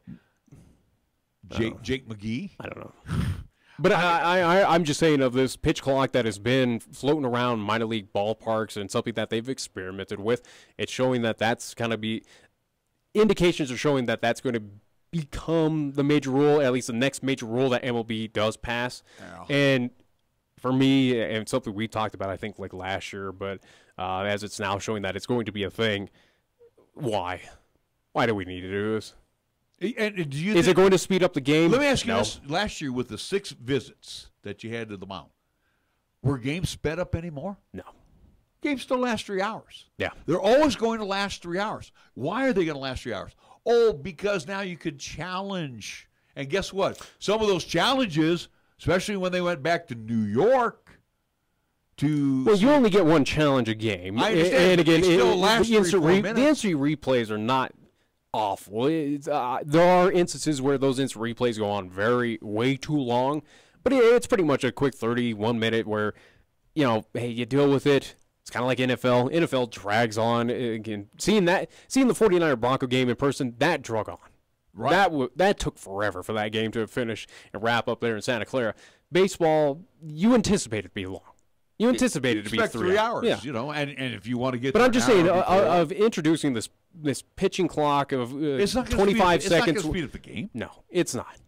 If it does, it's going to be minuscule seconds. Guys, there are guys who beat the clock every time. Yeah. There are guys that want to work fast. And then there are other guys that are, kind of rain delays on the mound. Well, so it's just interesting to see what happens if there are players that come out and argue this, or at least get affected by this pitch clock. And again, we don't, without knowing the full details of this, it'd be interesting to see what happens if you go over the clock. Most of the rules have to be accepted by the Players Association too. I mean, you just MLB can't say, "Hey, Nick, here's what we're doing." The Players Association has to first give it their blessing as well. That's why it's called collective bargaining between both sides. Major League Baseball, when they throw a rule out, and again, here we go with the replay rule. That was thrown in, and it had to have both the blessing of the owners as well as the players. Yeah. So, go ahead and throw your clock out there. Do what you want to do. If you want to think you're going to make the game faster by 5 minutes, good for you. It's still going to go 3 hours. I don't know what the benefit is. The game is still going to go 3 hours. Oh, yeah. The games back in the day, Nick, when you go back, and again, obviously, Pops here saw the Juan Marishals of the world and went to the Candlesticks where, hey, 2 hours and 25 minutes for a 2-1 ball game. That's pretty fast. Yeah, because they went the full 9 innings. There wasn't 85 visits to the mound or even the 6 visits to the mound. It's like baseball has become so technical. Again, I think it's technical in a good way. And again, with the visits where you can kind of give your pitcher a rest, essentially of, hey, he's in a bit of a hurry, or again, he's in trouble. Let's go out to the mound, visit. You have that you have that opportunity, and you've done that before. And again, as a manager, I would be in the dugout. I would point to you, catcher Nick, and say, go out there and talk to the pitcher. And then while he's going out there, he's walking. Then I'm going to send my pitching coach out to reaffirm that chat while I get my bullpen up and working. Yeah. So, what do they gain by the 6th visit? You still can make it a couple of minutes. You can still gradually walk out to the mound.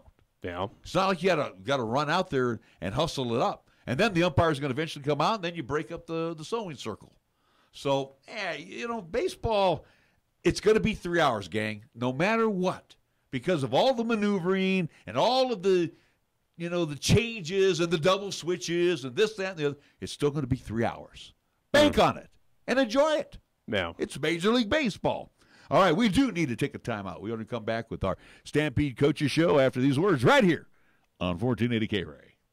You can actually get something good for your health at a drive-through window. When you order your next prescription from Medicap Pharmacy, call ahead and use our drive-through window. Or you can call for free delivery. You can even log on to Medicap.com and order a prescription refill. Your Medicap pharmacist will call you to make arrangements for pickup or delivery. Medicap Pharmacy will always make time for you. Medicap Pharmacy, 1947 Bluegrass Circle, next to Texas Roadhouse in Cheyenne. Or call 635-3712. Let First Education Federal Credit Union help make buying your next car a breeze. At First Education, you get competitive rates and deal with friendly local folks. Be in control by getting pre-approved and know what you have to spend before going to the dealer. Call 432-7400, go to firstedfcu.com, or visit us in person at 120 West Carlson Street with approved credit, membership eligibility required, federally insured by NCUA. Come away with more than you expect with the new 2019 Kia Sorento. I'm AJ Miller for Kia of Cheyenne, and with Kia Sorento, you could leave the competition in the dust with a long list of standard features that are usually optional in more expensive rivals. Some available features include lane keeping assist, wireless charging, 8-speed automatic transmission, and 3-row 7-person seating. Come in today and see all that you can get for the money at Kia of Cheyenne. Call 775-0123 or go to KiaofCheyenne.com and we'll make it easy. Cheyenne's oldest coin dealer and supplier, The Coin Shop, is proud to serve the community since 1982. Trade or sell your gold, silver, and other precious metals. Visit with David and the knowledgeable staff for a fair and honest assessment of your valuables. Located at 510 West Lincoln Way. Call them today at 778-7196 to schedule your personal consultation. Here's the latest weather forecast on 1480 KRAE. Weather-wise for today, mostly cloudy with a chance for snow this morning, then gradual clearing. Look for a daytime high of 25. Winds northerly at 20 to 30 miles per hour, gusting as high as 40. Partly cloudy and blustery for tonight. Our low dropping down to 16 degrees. Winds will be out of a westerly direction at 15 to 25, gusting as high as 35. And for tomorrow, Wednesday, partly sunny and breezy. We're calling for a daytime high of 37 degrees. Winds continuing out of the west, 20 to 25, gusting as high as 35 miles per hour. You bleed brown and gold? So do we. Wyoming Cowboys football and basketball is always front and center on this show. This is Wyoming Sports Talk Today, and it's here on AM 1480 KRAE.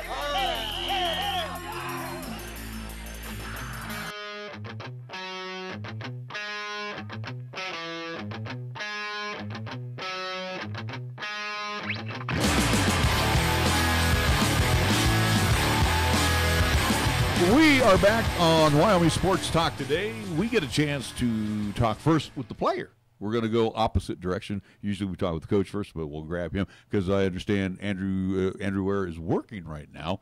And, again, appreciate you at least taking. I'll let you take it. I was going to say take the opportunity to at least join us here today, Andrew. So let's just get out of the block here. Where are you originally from, Andrew? I'm actually from Evansville, Indiana. It's about 10 minutes from Kentucky in the Midwest region. So you're joining the ranks of one Cody Kiefer as well too. Was there ever kind of interaction with you and Cody of playing on the same team out there in Evansville? Yeah, actually, we started playing together in 8th grade. He moved to Vermont his freshman year, but ever since then we've been playing the same team, grew up together, high school together, so everything's been pretty cool. Culture shock moving out here? Yeah, definitely. I haven't really been anywhere past St. Louis, so coming out here out west is pretty cool for me. So at least getting adjusted to the altitude, as Cody Kiefer had a little issue with that. But again, part of that trade as well too that Cody and you brought out here to the Cheyenne Stampede. It's something that we brought up with Cody and we'll bring up with you. When you're hearing that you're getting traded to a new team, a new state, a new city, what was kind of in your mind? What was just kind of that process going of, oh man, I've been traded, now I got to move? For me it was kind of a little bit harder because I didn't really want to leave home, but he kind of talked me into it a little bit. I mean, I've never played anywhere but Evansville. I played a couple games in Nashville, but I never moved. So, I mean, it's really different for me to play away from home. What do you think of the Western States Hockey League that you're involved in now? It's actually a lot better than the NA3, honestly, in my opinion. Because in NA3, like, there's a lot of cheap shots. Like, if you get in a fight, you're done for the game. But like here, if you get in a fight, you sit your 5 minutes. You're back in the game. Like it's real hockey. So. Yeah, you mentioned and I'm glad you said real hockey because again, the brand of hockey I've seen from Western States, it's like, hey, it's like going down the road and watching it in Denver. I mean, it's got that NHL feel when you guys are on there, and even though you're junior hockey, but it's still a lot more realistic than as watching the big guys. Yeah, it's pretty much the same thing going into pros. I know college is a little different with the rule changes and stuff, but yeah, it's pretty close to the pro level, like style of play. What are you still in school? I'm not in school right now. I'm just working. I would be a sophomore in college, but I took last year and this year off just to focus on hockey and develop more so I can go play somewhere next year. So you mentioned you're working, and if you want to tell us where you work at, great, terrific. But working and trying to juggle that as well as playing hockey and going to practice and all that. Is your job pretty lenient to you handling all this at the same time? Actually, whenever I first came out here, I work at McDonald's, so it's nothing wrong with that. Yeah, so it's they're really lenient on it. When I got my interview, I was like, yeah, I play for the Cheyenne Stampede, and she was like, oh yeah, we work with your schedule, all that, blah blah blah. Just give me your game schedule. So I mean, it's pretty easy. But it's just going to practice, then going to work. I mean, it's kind of tiring, but like it's worth it though. As you're developing your skills and trying to get back and obviously play college hockey, is it something where we talk to some players who do have a preference heading out back east or whatever? Is it for you of, if anyone gives me that opportunity, I'll go play for a DU or I'll go play wherever, or is it something that I'd like to go back to at least close to home at Evansville? I mean, if you had the choice, is it wherever, or would you like to kind of play close to home? With my family situation, it's like kind of wherever, because my parents live in Texas, so they're not even at home with me. So now that I moved out here, like I can really go anywhere, honestly. So we always ask this of the players, and again, we're talking with Andrew Ware, who's one of the newest members of the Stampede. Again, Evansville, Indiana. So there's not really an NHL franchise. Well, I mean, he's talking about you got the Preds down. I understand that, and you got the Blackhawks nearby in Illinois. You got Columbus. So, what is your favorite team? I like St. Louis. St. Louis Blues, the Gateway City. The Blues. I will give them this: the Blues are always a playoff team, and then they are a first round. Maybe a second round exit. I mean, say the Blues are, but they get in the playoffs every year, don't they? Pretty much. But this year they're struggling a little bit, trying to get back up there. Is there anyone on at least Blues, as you're a defenseman, anyone on that team you kind of look up to, or maybe not even of the Blues of now, but maybe of the past? Is there anyone that you try to emulate your career? Not really. I mean, I got my favorite players, but I never try to play after another player. I just try to do what my coach tells me to do, so I can, keep getting that ice time. If you do what your coach tells you to do, you'll get better as you go along the season, and then you get put in certain positions that will help the team win. See, and I like that you mentioned that, Andrew, and something, especially you coming in as a defenseman, part of that trade where the Cheyenne Stampede. Again, of what we've talked about for about a year and a half now, is defense has been an issue. Now, I would assume that Coach Neil Breen, once we talk with him, kind of looking to you, again, an older veteran, someone who's going to be that presence on the defense. Have you kind of embraced that, being a part of the Stampede of, hey, let's some of the younger guys kind of look up to you for your defensive skills to kind of rely on you to at least get those stops and those blocks for the Cheyenne Stampede? It's kind of different for me being a vet coming out here, because they kind of, don't see me as they just kind of see me as the new guy. So sometimes they might not listen, or they might just brush you off or something. But sometimes they will listen to you, because you've played the game longer than they have, and you know what's going on in junior hockey and things like that. Andrew, you're the last line of defense before it gets into the crease. So tell us a little bit what your role is as a defenseman. Again, it's nice that Coach Breen brings all these guys in so we can understand what the positions are. But again, defenseman, it's like football. You're on the defensive line. You don't really get all the headlines. It's the guy who makes the interception. Same with the defenseman. You are the next stop before it goes into the crease. I mean, sometimes it ends up on a 2-on-1 or a 3-on-1 or something. You just gotta kind of look around your surroundings. See who has the puck, see who's behind you, things like that. You just gotta keep your head on the swivel. So. And correct me if I'm wrong, you guys, especially the defense guys, on shorthanded plays too. I mean, you guys are one sacrificing your body. I would assume that you get bounced around a little bit with some pucks in the game. Yeah, you take some pretty nasty shots. A couple years ago, I took one off the face. I took one last weekend off the leg that stung pretty bad. But, I mean, you just got to sacrifice your body for the team, just to make sure it doesn't go in the back of the net. That's something also, too, to kind of get into kind of curiosity a bit, where how do you prepare for something like that? Again, you're going to get those shots, but is it something where, hey, let's line you up and kind of what I think of the old Mighty Duck movies of let's just shoot pucks at you and you're going to take your shots or your lumps, essentially. I mean, how do you prepare for that? It's coming at you, but it's still going to hurt, but here's how to at least kind of alleviate it. I mean, is there something like that for you? I mean, if you know where the puck's going, like a certain area of your body, and you know you're going to get hit, it's kind of easier to. But if it, a deflection and it goes up higher, goes up low, then like you have no idea. It's just kind of like a surprise. How rare is it for you to score a goal? For me, I haven't scored one in my junior career yet. I'm not really a goal scorer. Right. Like I just kind of get the puck up, let the offense do everything. So you would be a guy that would be more of an assist man than a goal guy. Yeah, pretty much. But if you got that goal, that'd be kind of cool, right? Yeah, that would be cool. Yeah, it'll have to be the empty netter. That'd be the only way he'll get that goal. Yeah, probably. Any noticeable difference from your time, at least playing career out in Indiana again with the NA3, coming to the Western States? Are we looking at kind of bigger players out here, more physical style of play? Is there any noticeable difference coming out here? I mean, back at the NA3, there's like some teams, especially in our division. We played in the hardest division. Like we played St. Louis, Peoria. We used to have Nashville and Cincinnati, but they both folded. They had some pretty big guys. I mean, the only thing that's better is the flow of hockey is more. There's less cheap shots in the WS. I think with the fighting rules being different, it kind of helps out with the flow of the game going better. But I mean, there's big guys over here, big guys over there. Guys with skill, everything. How about fan support? Do you like the fan support out here, or is it more intense back in Evansville? It's actually a lot better out here with it being a smaller community.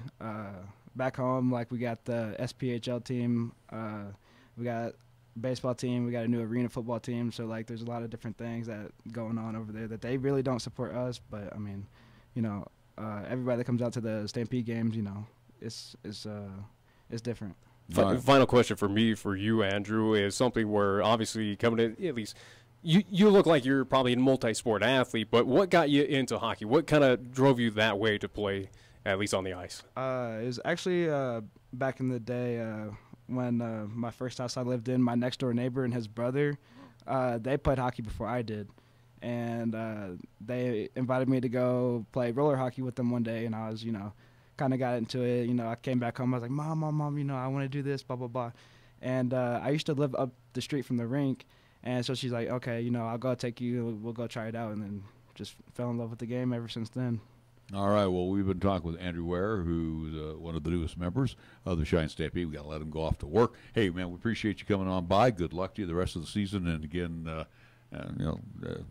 take care of yourself. Don't want you to get all blasted back there, especially with them hard pucks coming your way. All right, we're going to take a timeout. We'll be back. We got Coach Neil Breen joining us here as our Stampede Coaches Show continues on 1480 KRAE. MHP is a certified public accounting and consulting firm located in Bow, Cheyenne, and Fort Collins, offering accounting, tax, and consulting services to businesses, not-for-profit, government, and individual clients. MHP takes pride in their commitment to providing close, personal attention to their clients. They also continue to invest time and resources in continuing education, state-of-the-art computer technology, and valuing their relationships with you. MHP is a proud supporter of local and UW athletics. MHP, 314 West 18th Street, or call 634-2151. Is excess weight affecting your health? Have you decided to do something about it? The Weight Management Program at Consultants in Surgery at Cheyenne Regional Medical Group can help improve the health and well-being of people who are overweight and struggling with diabetes, hypertension, high cholesterol, and sleep apnea. Why wait? The time is now. To see if weight loss surgery is right for you, call 307-632-1114 or visit CheyenneRegional.org/weight-loss. Winter driving in Wyoming. Are you prepared? Winter storms strike quickly across Wyoming's high plains and the mountains. When they do, driving conditions can deteriorate rapidly and become very challenging. Make sure your vehicle is ready for the elements and you have an emergency preparedness kit available. Driving on slick roads, always remember slower speed, acceleration, steering, and braking. Also turn off the cruise control and always buckle up. Ice and snow. Take it slow. Know before you go. For travel info, call 511 or online at wyoroad.info. Paid for by Federal Highway Safety Funds.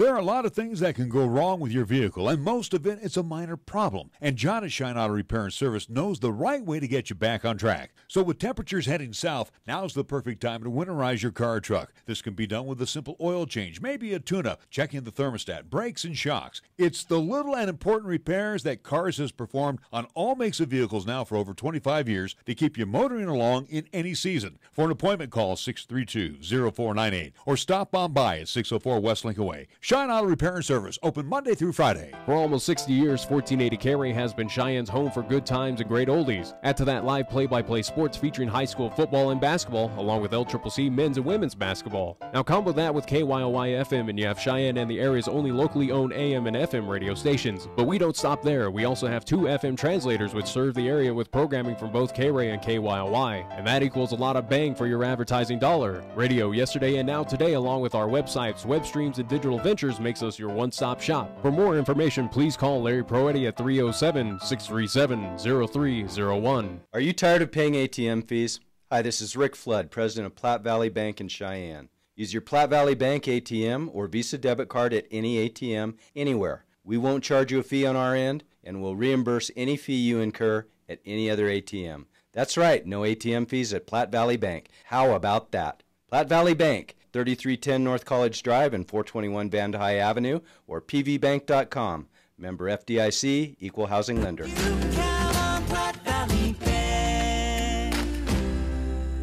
Community banking for you. When you say Mondello Pizzeria, think authentic Italian. When you say Mondello Pizzeria, think made fresh from scratch. When you say Mondello Pizzeria, think great pizza, delicious Philly cheesesteak, superb hot and cold Italian sandwiches, meatballs, sausage, and special subs, calzones, crisp salads, and great service.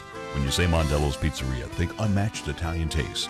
Mondello's Pizzeria, 1507 Stillwater Avenue, your only true Italian stop for lunch or dinner. Feeling that cool Wyoming breeze in the early morning? So now's the time to make sure your furnace is in good repair. And Marv's Plumbing Heating, 1515 Logan Avenue is the place to go.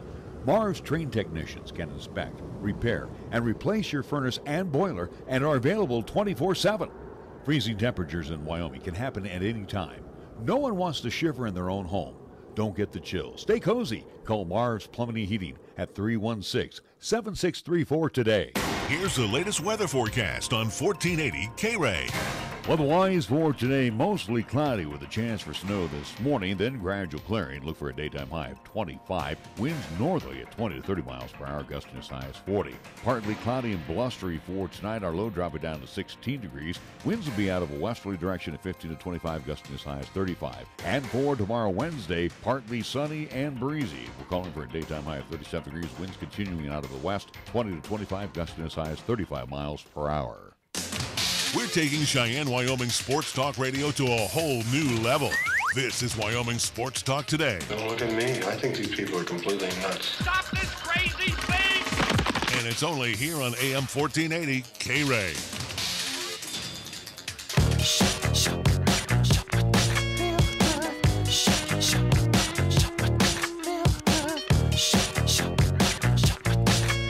One of the nice things we get to do before we get to talk to the head coach is give away some stuff. Thank you to the Cheyenne Stampede for allowing us to give away. And again, our friends over at Chick-fil-A. You put together a great package, Nick, so I'm going to let you take it away. I normally do, as we'll give away a pair of tickets to go see, again, at least Cheyenne Stampede Hockey presents a night of comedy coming up this Friday at the Mary Godfrey Playhouse. 6:45 is when it will be going underway. Get a pair of tickets to go see that night of comedy. Pair of tickets, at least a voucher tickets to go see the Wyoming Cowboys at any point in time, any home game throughout the remainder of this season. And again, 4 little goodies from our friends over at the Chick-fil-A, corner of Delrange and Windmill. At least this time it will be chicken biscuits, which you can go cash only there at the corner of Delrange and Windmill. So again, thank you to all who entered on the Facebook side. So the winner of that great prize pack, which you can come by our studios and grab throughout this week, will be Allison Valdez. Congratulations, Allison Valdez. You are our winner. I will notify you on Facebook of how you come by and pick up your prize pack, which, again, is you're going to have to pick up before Friday because that's when Night of Comedy is. Again, coming up this Friday, Mary Godfrey Playhouse. All information, all tickets available online. Cheyenne Stampede, at least StampedeTickets.com is where you can find more information. All right. Again, we're located at the corner of College and College? I'm sorry, Delrange and I thought I'd just throw that out there just to be a smart guy. Converse and Delrange. You were 180 of smart. You sound pretty dumb there. I know, really. We're Converse. Anyways, we got head coach Neil Breen here. Coach, when we had Andrew in here, he made a good point. How he got started in the into hockey, roller hockey. Yeah. And again too, I was thinking back when I was in college at Chico State. We used to have floor hockey. We used to have intramurals with floor hockey. Mm-hmm. And again, it's not being on the ice. But as younger guys, before they get into the Capitals, whatever, are some of these things enticements to, lace up the ice skates and get on the ice? Yeah, I mean, roller hockey is pretty similar. I mean, it's definitely a lot more of an edge on those wheels than on a skate. But it can certainly be a transition. I mean, when I coached in the North American Hockey League, we had a kid who came from roller hockey, literally played mostly roller hockey before he got on the ice, and kid ended up getting a D1 scholarship. So it's not unheard of for a guy to get their start in roller hockey and kind of transition onto the ice. It just does seem kind of interesting nowadays of that, at least some of those. For me, again, I grew up playing kind of that street hockey of getting your rollerblades and just playing in the street where, again, kind of the old Wayne's World of, hey, watch out for the cars coming out of the way. But it does seem a little interesting that still, again, going back to the whole millennial term that actually these younger youth are at least still doing that nowadays that's their introduction into eventually playing for ice hockey and then possibly playing for the Giant Stampede. Yeah, and it's a lot about access too. Like there's some environments out there, some states, some cities that don't necessarily have the access to the ice that other places do, and kids get the bug by different avenues like boot hockey or roller hockey or things like that. So any sort of introduction to hockey is a can be a kid can catch a bug to play, and then parents will be like, oh, hey, let's get them on the ice. And he also said something too, and again, I always think back in time, not that I want to be, well, actually I want to be 18 again, but I think of things even like I was mentioning to Nick about seeing Juan Marichal pitch for the San Francisco Giants, and he mentioned about being a defenseman, and the first thing that came to my mind was Bobby Hull. Oh, yeah. Best and again, ever. Talk about defensemen that, were solid bricks. They were granite on the ice. Yeah. Do you ever, as a coach, once in a while say, hey, you know what? I got this film. Just want you to take a look at what this guy. Do you ever throw out the old guys once in a while to these newer guys? Because again, a lot of these guys see these today's player who scores and that they're all the flash, but they're not really the old style hockey player that you want. Yeah, the grit. I have shown some clips of the old grit of the old days. It's such a different hockey game though back then than it is now. The game's so much faster and things. But one thing I would point out about Bobby Orr was that as a defenseman he saw the ice really well. I mean, he found both Orr and Hull. And Hull, and some of these guys in those days they saw the ice really well. They saw the open space and saw what we call seeing the big picture. So I've used clips like that from days of old, and they can be effective.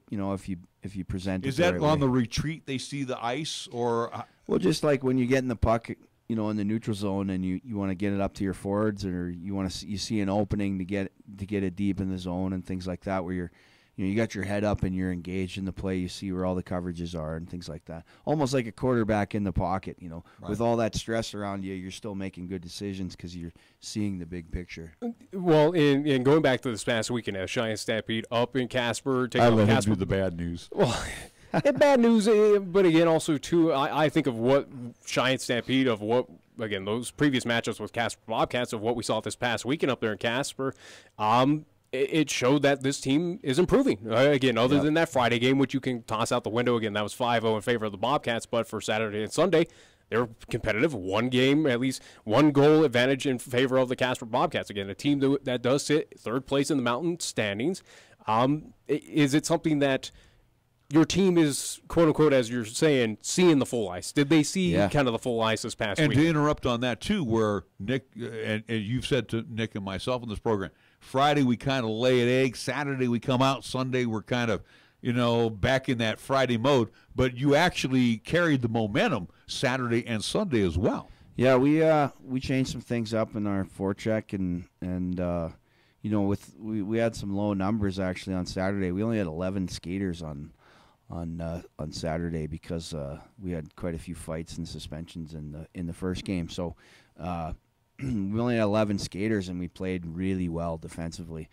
And honestly, if we hadn't made a couple errors, we would have won both of those games. We would have won both Saturday and Sunday had we not made some errors in defensively and taken a few stupid penalties kind of thing. But I think just like you said, Nick, I think we get better every week, and it was evident and clear in those games on Saturday and Sunday that the guys are learning. They're starting to understand. Just from hearing Ware talk before, like you heard him say, I don't really focus on anything other than kind of listening to what the coach says and getting better, and that's kind of been our mantra through the whole year is, just sticking to the plan and being coachable and things like that. And the guys really showed that they could be coachable and stick to a plan, in both Saturday and Sunday's game. The thing that we're struggling with is penalties. Like we don't like to take any crap from the other teams, and sometimes that gets us into trouble. Well, again, you're kind of, with those penalties come in, and we've talked with these players where it's that family bond of you're out there to protect, the younger guys of, hey, they're getting pushed around. Cody Kiefer and Andrew Ware, hey, we're going to defend our younger brother, so to speak. Right. So that makes sense. But as we talk about this past weekend, showing that improvement, now this weekend, you're without games. You lose a bit of that kind of momentum per se, but I mean, this weekend off, no contests coming up for the Stampede. Did it come at a good time, bad time? Good time. Yeah, it's a good timing. I mean, those 3-game weekends are tough for the guys. Tough on the body, wears you down. We're kind of in that, after Christmas and the holidays and such, you start to wind down a little bit. You take a little time off the ice time in practice. Because the body starts to get to a place where you start getting sick all the time. You start, injuries come around a lot more often. So, this is kind of you're feeling the sickness as well too. Yeah.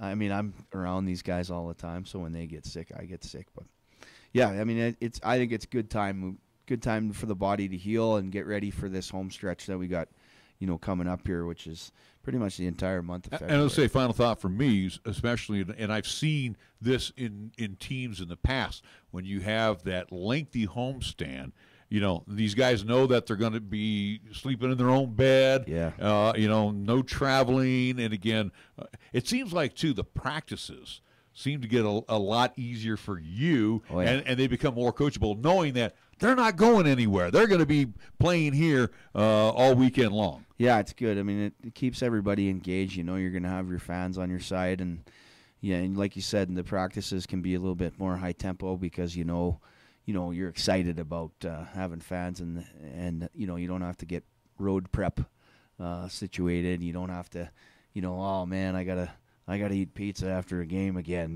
That kind of, those thoughts aren't in your mind. You're sleeping in your own bed. You're feeling comfortable, and it's easier to get prepared for games like that. And throwing out the record, I'm going to throw that out right now. But this also, to me, it kind of cleans the slate for you well, because you have that opportunity now to get them playoff ready. That's right. Yeah, we're that's kind of our goal. Is we're not, we're at that place where we can kind of say, the record is what it is. We still got an opportunity to play in playoffs, and that's kind of.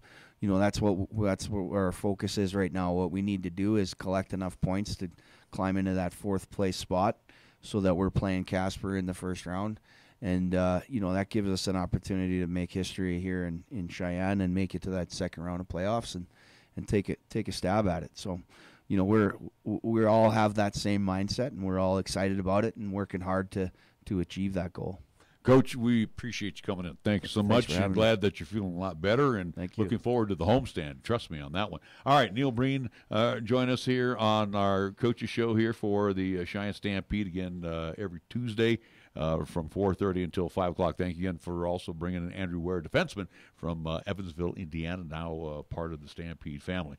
Before we go, I want to remind you from 8 until 10, it's our Golden Age Radio Theater, Sherlock Holmes ×2, and Suspense Theater from 9 until 10. And as we say adios, because Pro Man's going to go home and do some good old-fashioned cooking here. Oh, what a novelty for you. You don't have to eat it.